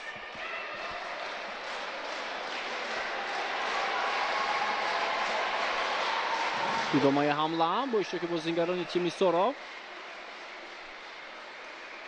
ҳоло вақт хеле зиёд аст. зиёда аз 10 дақиқаи дигар вақт ҳаст. барои ҳамин бозингарони ҳарду даста хеле кӯшиши зиёд доранд.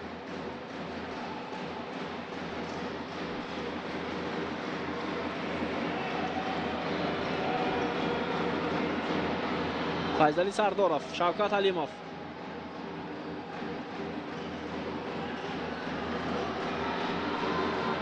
Бекмуродов, зарбаи баланди ӯ.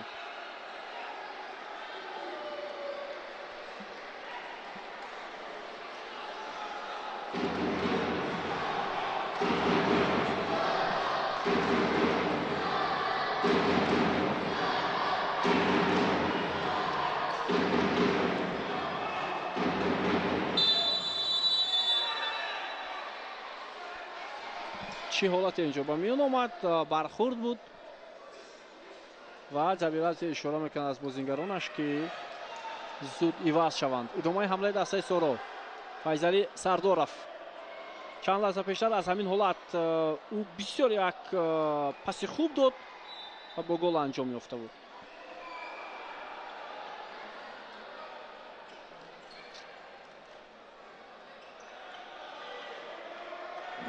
ҳамлаи бозингарони Истиқлол. Шавкат Алимов, Муҳаммадҷон Шарипов. гузариши аз легионери дастаи Соро ва инҷо ҳам амалкарди бозингари Соро аз рӯи қоида набуд. Наказато ва зарбаи ҷаримавӣ ба фоидаи Истиқлол.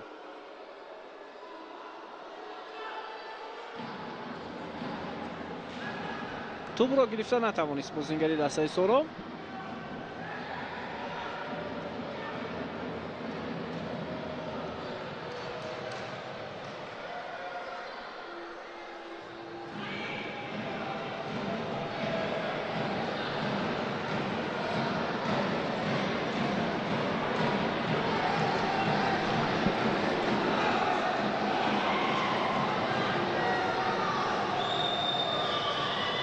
خب ضربه جریمه‌ای رو بیاد میبینیم.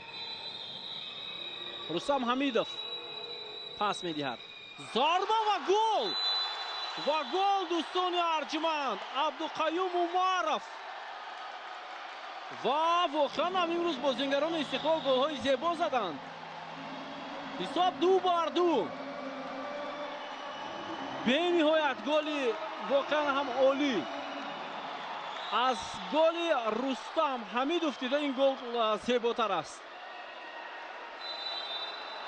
بگذار رستم حمیدов نرنجد، اما گل عبدالقیوم عمرов فکر میکنم زیباتر، ولی پس از سوی رستم حمیدов بود. یا توجه میکنیم ضربه به کنج بالای دروازه رفت. دوستان عزیز، دروازه‌بان این دفعه هم ندید و شاید گمان کرد که گل نشده است، ولی توپ از داخل دروازه برگشت.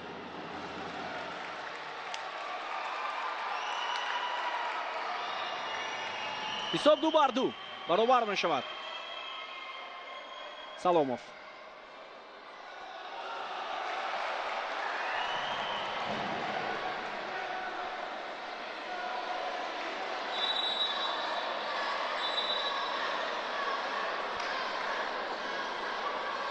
خب داور بازیگرانی که از جای خسته بودند اونها رو آرام میکند.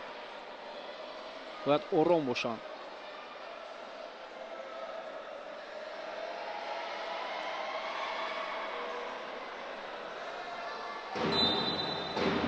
خب ادامه میکند رقابت دسته ها. سردارов حالا به توجه میکنیم با حمله بازیگران استقلال. یک ضربه دیگر و باز هم رستم حمیدов، اما به نتیجه.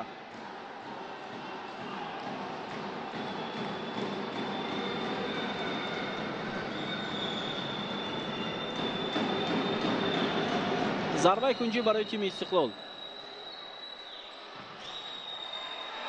و باز هم ضربه کنجی است، چون که توپ با یک رسش به نزد فیضعلی سردارов آمد و با رسش به پای او از میدان بیرون شد.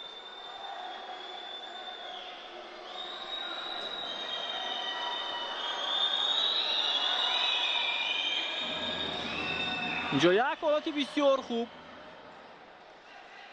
برای دسته استقلال بود، اما پس خوب انجام نشد. خب سردارов، حالا بازیگران سورو هم اکنون تلاش خواهند کرد. آنها برتری خوبی خود را از دست دادند، ولی بازی است، حالا وقت زیاد در پیش. دلشاد سلامов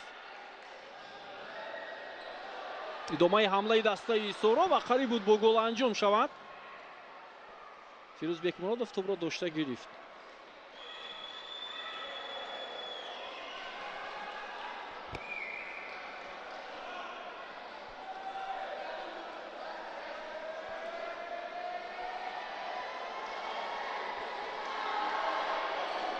در حالی دسته استقلال حالا بازیگران یک تا با میدان میان. هنرنمای لیگیونری دسته سورو و چگونه خوب بازی میکند لوکاس ناکازاتو. کارت زرد و عبدالقیوم عمرov و ضربه جریمه‌ای به فایده سورو.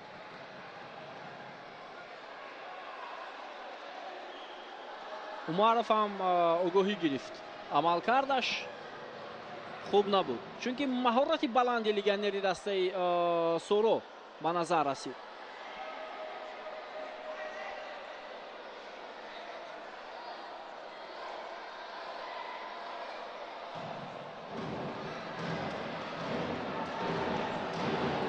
خوب ضربه جریمه‌ای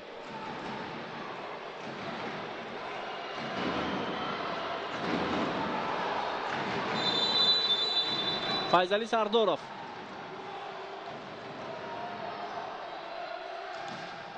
ضربه زده می شود. سردورов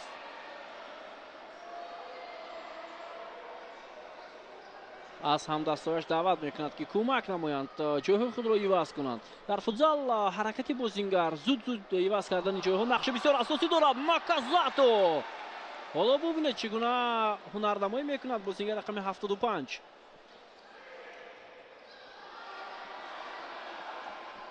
کاردوسو ولی توپ را از دست داد. ادامه حمله دسته استقلال. رستم حمیدov بود.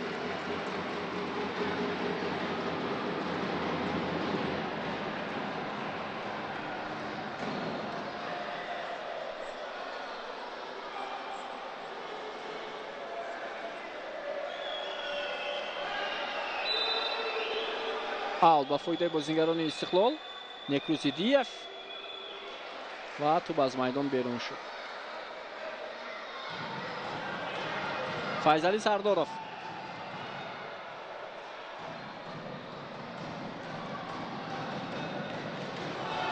ضربه سردورов با رستم حمیدov رسید.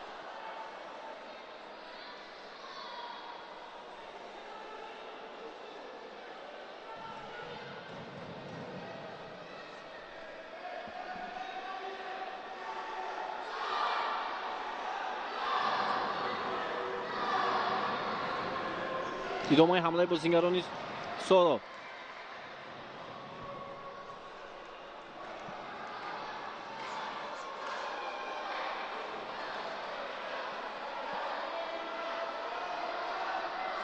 ضربه کنجی چندان خوب نبود و ضربه فیضعلی میتوانست بسیار خطرناک باشد اما حکمت اسماعیلوف مانع پیش آورد.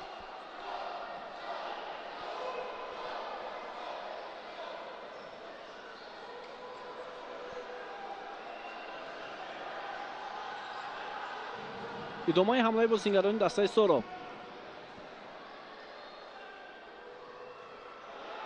پس خطای فیضعلی سردورов. ادامه حمله دسته استقلال ایدیف و اینجا توپ با فایده استقلال است. خب طور گفتیم دوستان عزیز امروز و پگاه دو بازی سوپرلیگ یا سلسله فینال های سوپرلیگ صورت میگیرند.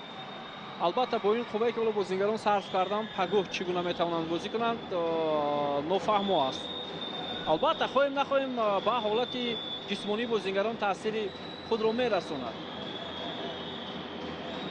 و میشد بازی دومی فینالی 2 روز پس یا 1 روز پس برگزار شود.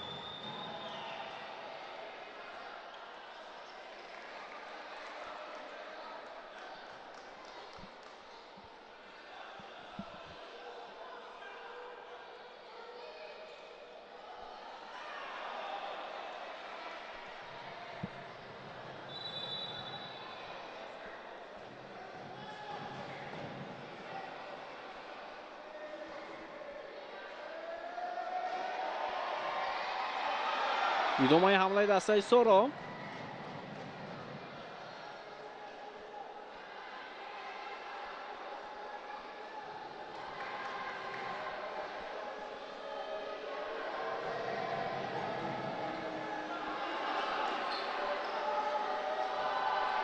ادامه حمله بازیگران دسته استقلال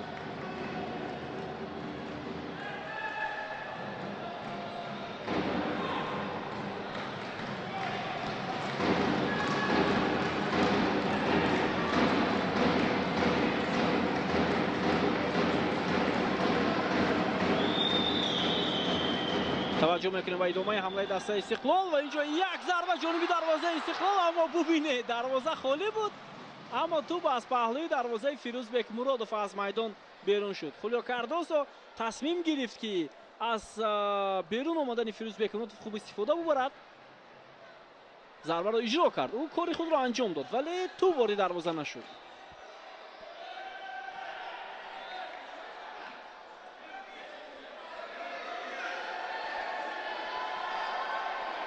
идрисёров ва бозингари рақами 2 равшан оразмуҳаммедов, бозингари туркман қариб нофаҳмӣ доштанд.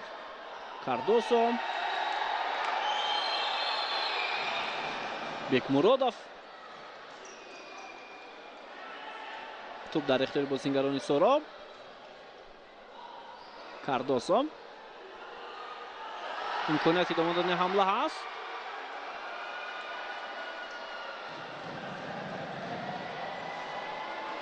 партоби Фирӯз Бекмуродов будааст, ҳам партопҳои хуб дорад, аммо имрӯз партопҳояш ҳам будааст, ҳам бодпой. Партобҳои ҳавоиро дар назар дорам, чандон дақиқ нарафта истодам.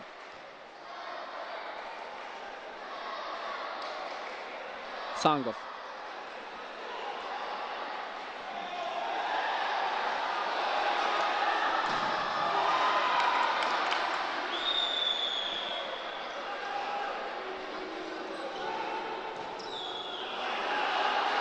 Самандар Ризомов зарбаҳои сахтам дорад, аммо ин дафъа фикр мекунам ту ба пояш хуб начаспид ва зарбааш ҳам хато рафт.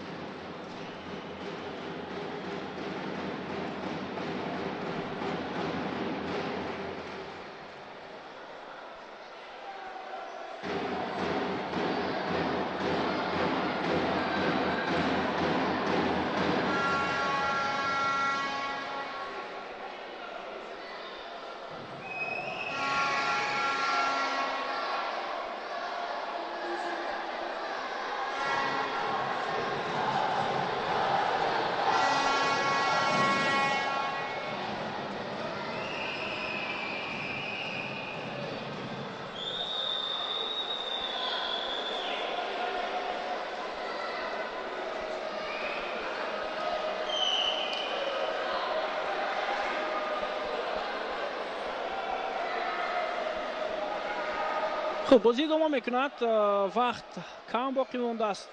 حساب 2-2 بازی اولی سلسله فینال های سوپرلیگ تاجیکستان.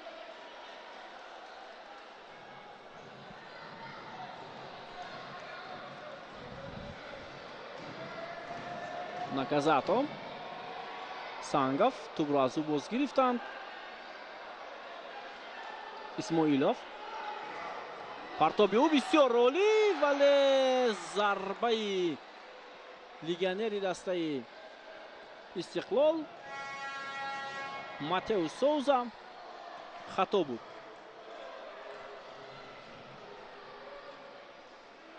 Сангов,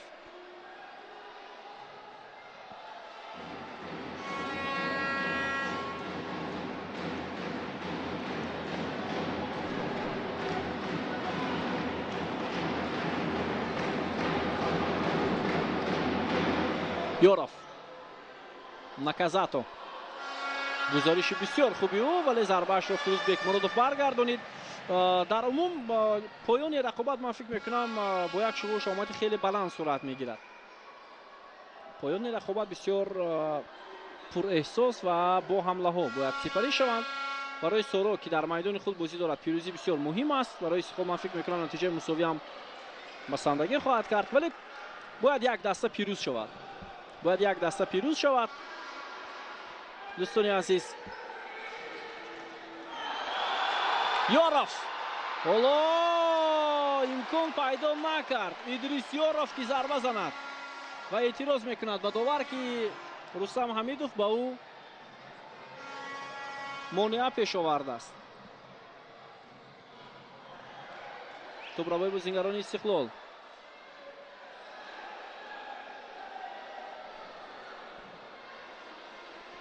حالا در میدان اندرسون دا سیلوا، فیروز سانگوف، ناکازاتو، ادریس یوروف. ادریس یوروف ضربه میزند و توپ از پهلوی دروازه بیرون شد.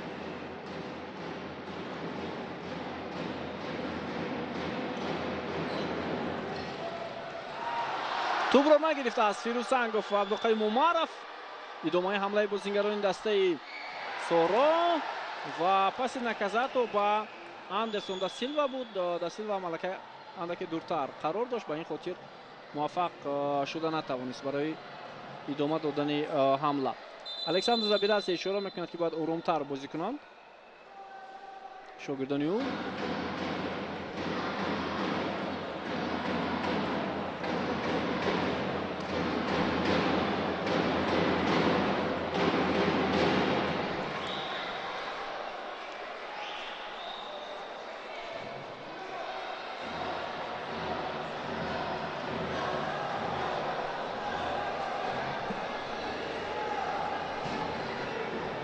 абдулқаим умаров андаке осеб гирифтааст.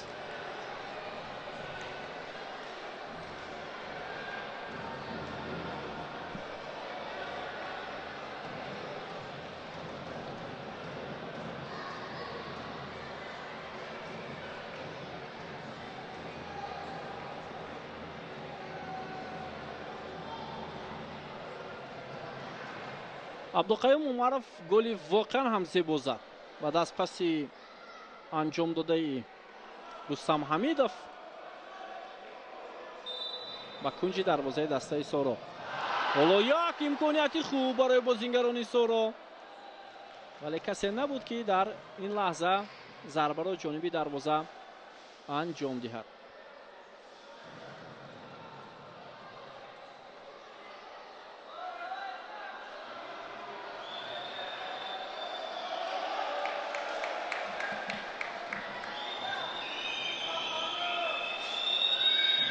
абдулқаим умаров дубора ба майдон баргашт ва метавонад бозиро идома диҳад. фирӯз бекмуродов, як зарбаи дигар ба кунҷи дарвозаи соро ва ин Шавкат Ҳалимов буд. бубинед зарба чӣ гуна хафнок буд барои дарвозабон.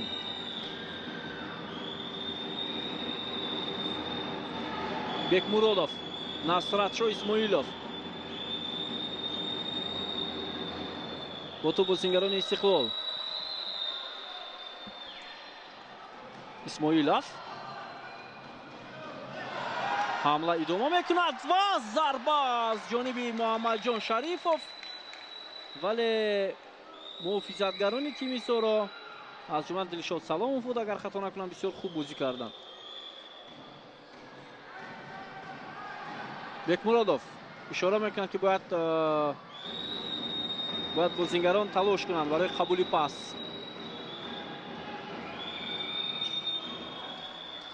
ҳикмат Исмоилов ва инҷо чӣ гуна шонс буд барои Шавкат Ҳалимов, вале зарбаи Шавкат Ҳалимов баланд рафт аз дарвозаи соро. Файзали Сардоров ва Шавкат Ҳалимов қоидаи бозиро вайрон кардааст. суръате ки Шавкат Ҳалимов гирифт, биёд мебинем.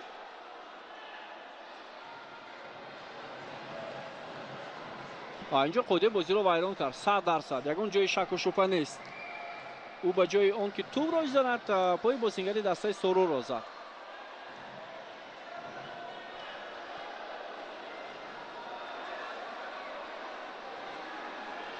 ва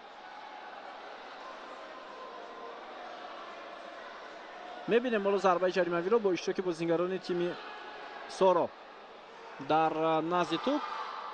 боз ҳам Самандар Ризомов зарба мезанад ё пас медиҳад, ҳоло номаълум. зарба мезанад, вале зарбааш аз паҳлӯи дарвоза берун шуд.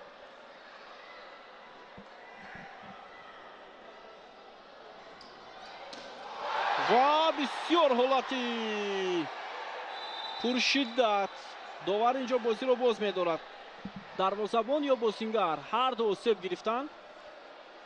тайбон зуд бояд кӯмак кунанд ба ҳар ду. ва биёд бебинем, партоби Фирӯз Бекмуродов буд ба ҳамлавар. инҷо дарвозабон бисёр хато бозӣ кард. тӯбро гирифта натавонист. тӯбро бозингари Истиқлол зад ва дарвозабон ба бозингари дастаи Истиқлол зарба зад ки Муҳаммадҷон Шарифов осеб гирифт.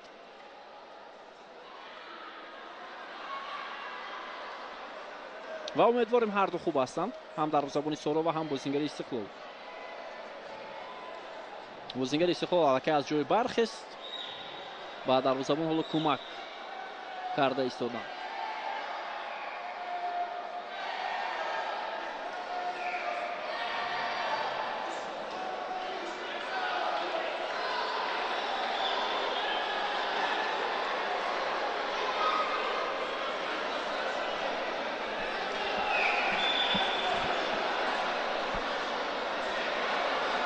خب بازی ادامه خواهد کرد بعد از چند لحظه.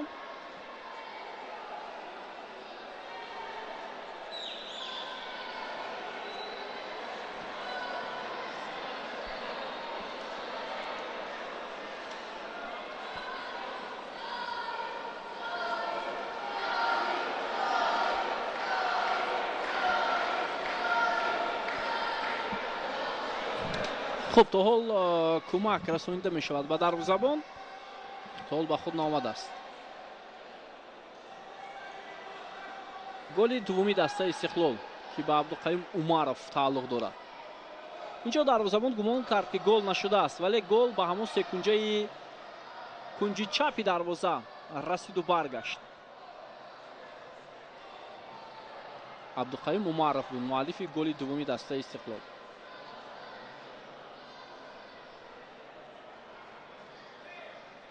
خب وقت کم باقی مانده است، یا از 1 دقیقه دیگر 1 دقیقه و 30 ثانیه نختلش. خب حالت دروازه‌بانی سورو شاید خوب باشد.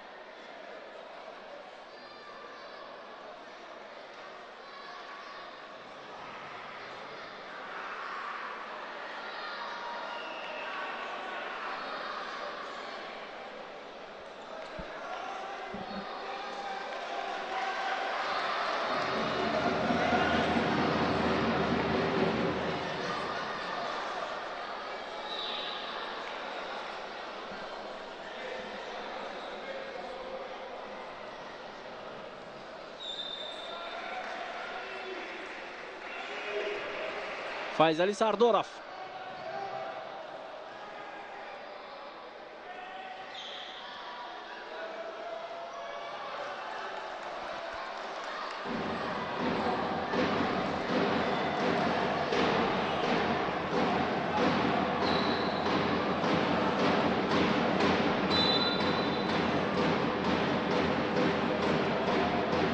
аут ба манфиати бозингарони дастаи Соро. партоби хеле хуби Ризомов ва гол.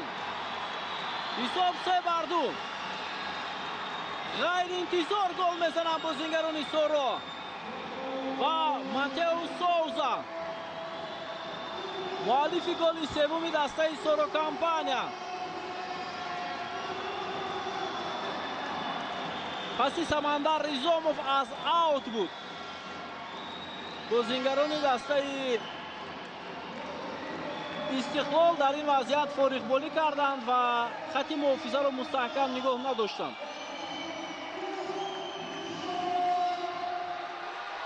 خب به توجه میکنیم نصرتشاه اسماعیلوف میبایست. دلشاد سلامو بود است، معذرت میپرسیم.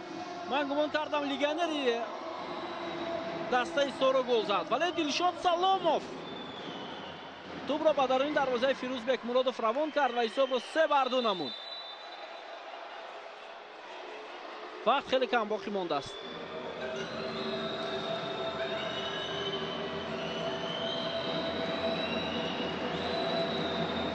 فیروزبک مرادوف هم حالا با حیث بازیگر به نظرم در میدان است. بله، اما نفر اخیر محمد جان شریفوف است، نه فیروزبک مرادوف.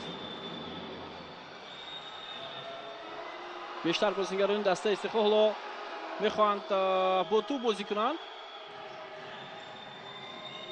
رستم حمیدов، بک مرادوف، حمیدов و نوفهمی بازیگران استقلال. چند ثانیه البته از دست رفت برای بازیگران استقلال.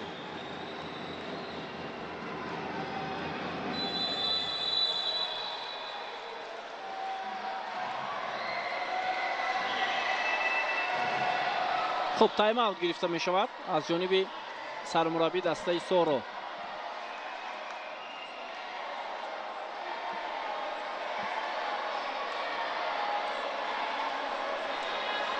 بیاید بار دیگر گلی زده دلشاد سلاموف را یک جا تماشا میکنیم.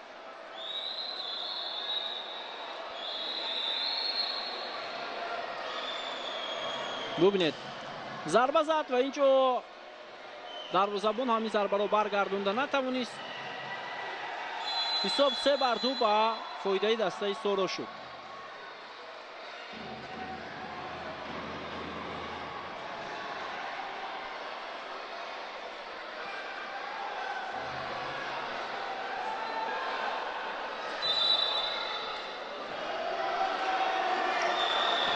ادامه حمله دسته استقلال و ضربه رستم حمیدов بسیار سخت بود و این میتوانست با گل انجام شود اگر بازیگری دوم استقلال ضربه را ایلوه میکرد. ببینید نکروز دیف بود.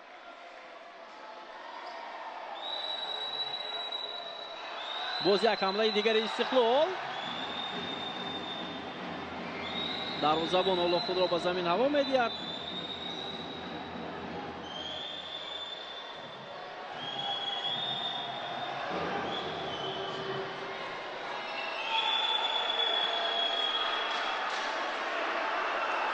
خیلی وقتی کم باقی مانده است.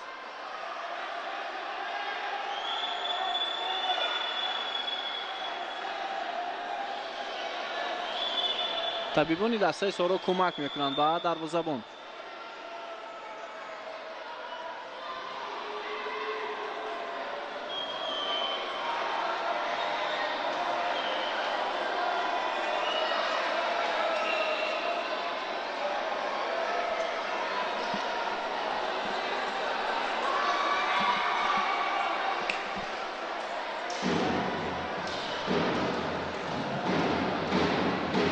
خب بیا توجه میکنیم به همین حالتی که محمد جان شریفوف داشت.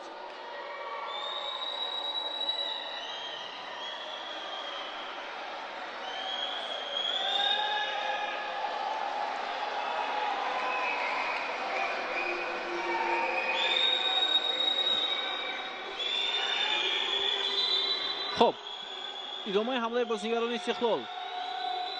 ثانیه‌های به شمار باقی مانده است. ضربه زده می شود و اینجا توپ هم از میدان بیرون شد.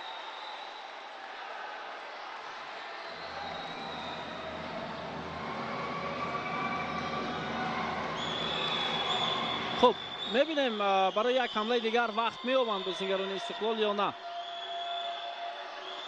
فیروزبک مرادov و ضربه او را باز داشتند و همین طرف وقت به انجام رسید. دوستان ارجمند در سلسله فینال های سوپرلیگ تاجیکستان دسته سورو در بازی اول با حساب 3-2 غلبه به دست می آورد. یک بازی واقعا هم عالی را تماشا کردیم. پگاه در همین وقت و ساعت ما و شما بازی دومی دسته ها را میبینیم در همین میدان و بعدا باز دو بازی دیگر در میدانی دسته استقلال باید برگزار شد. اصلا اگر سورو رفت و در 3 بازی غلبه کند اونگاه بازی همینطور به اتمام میرسد چون که سلسله فینال ها از 3 غلبه عبارت است.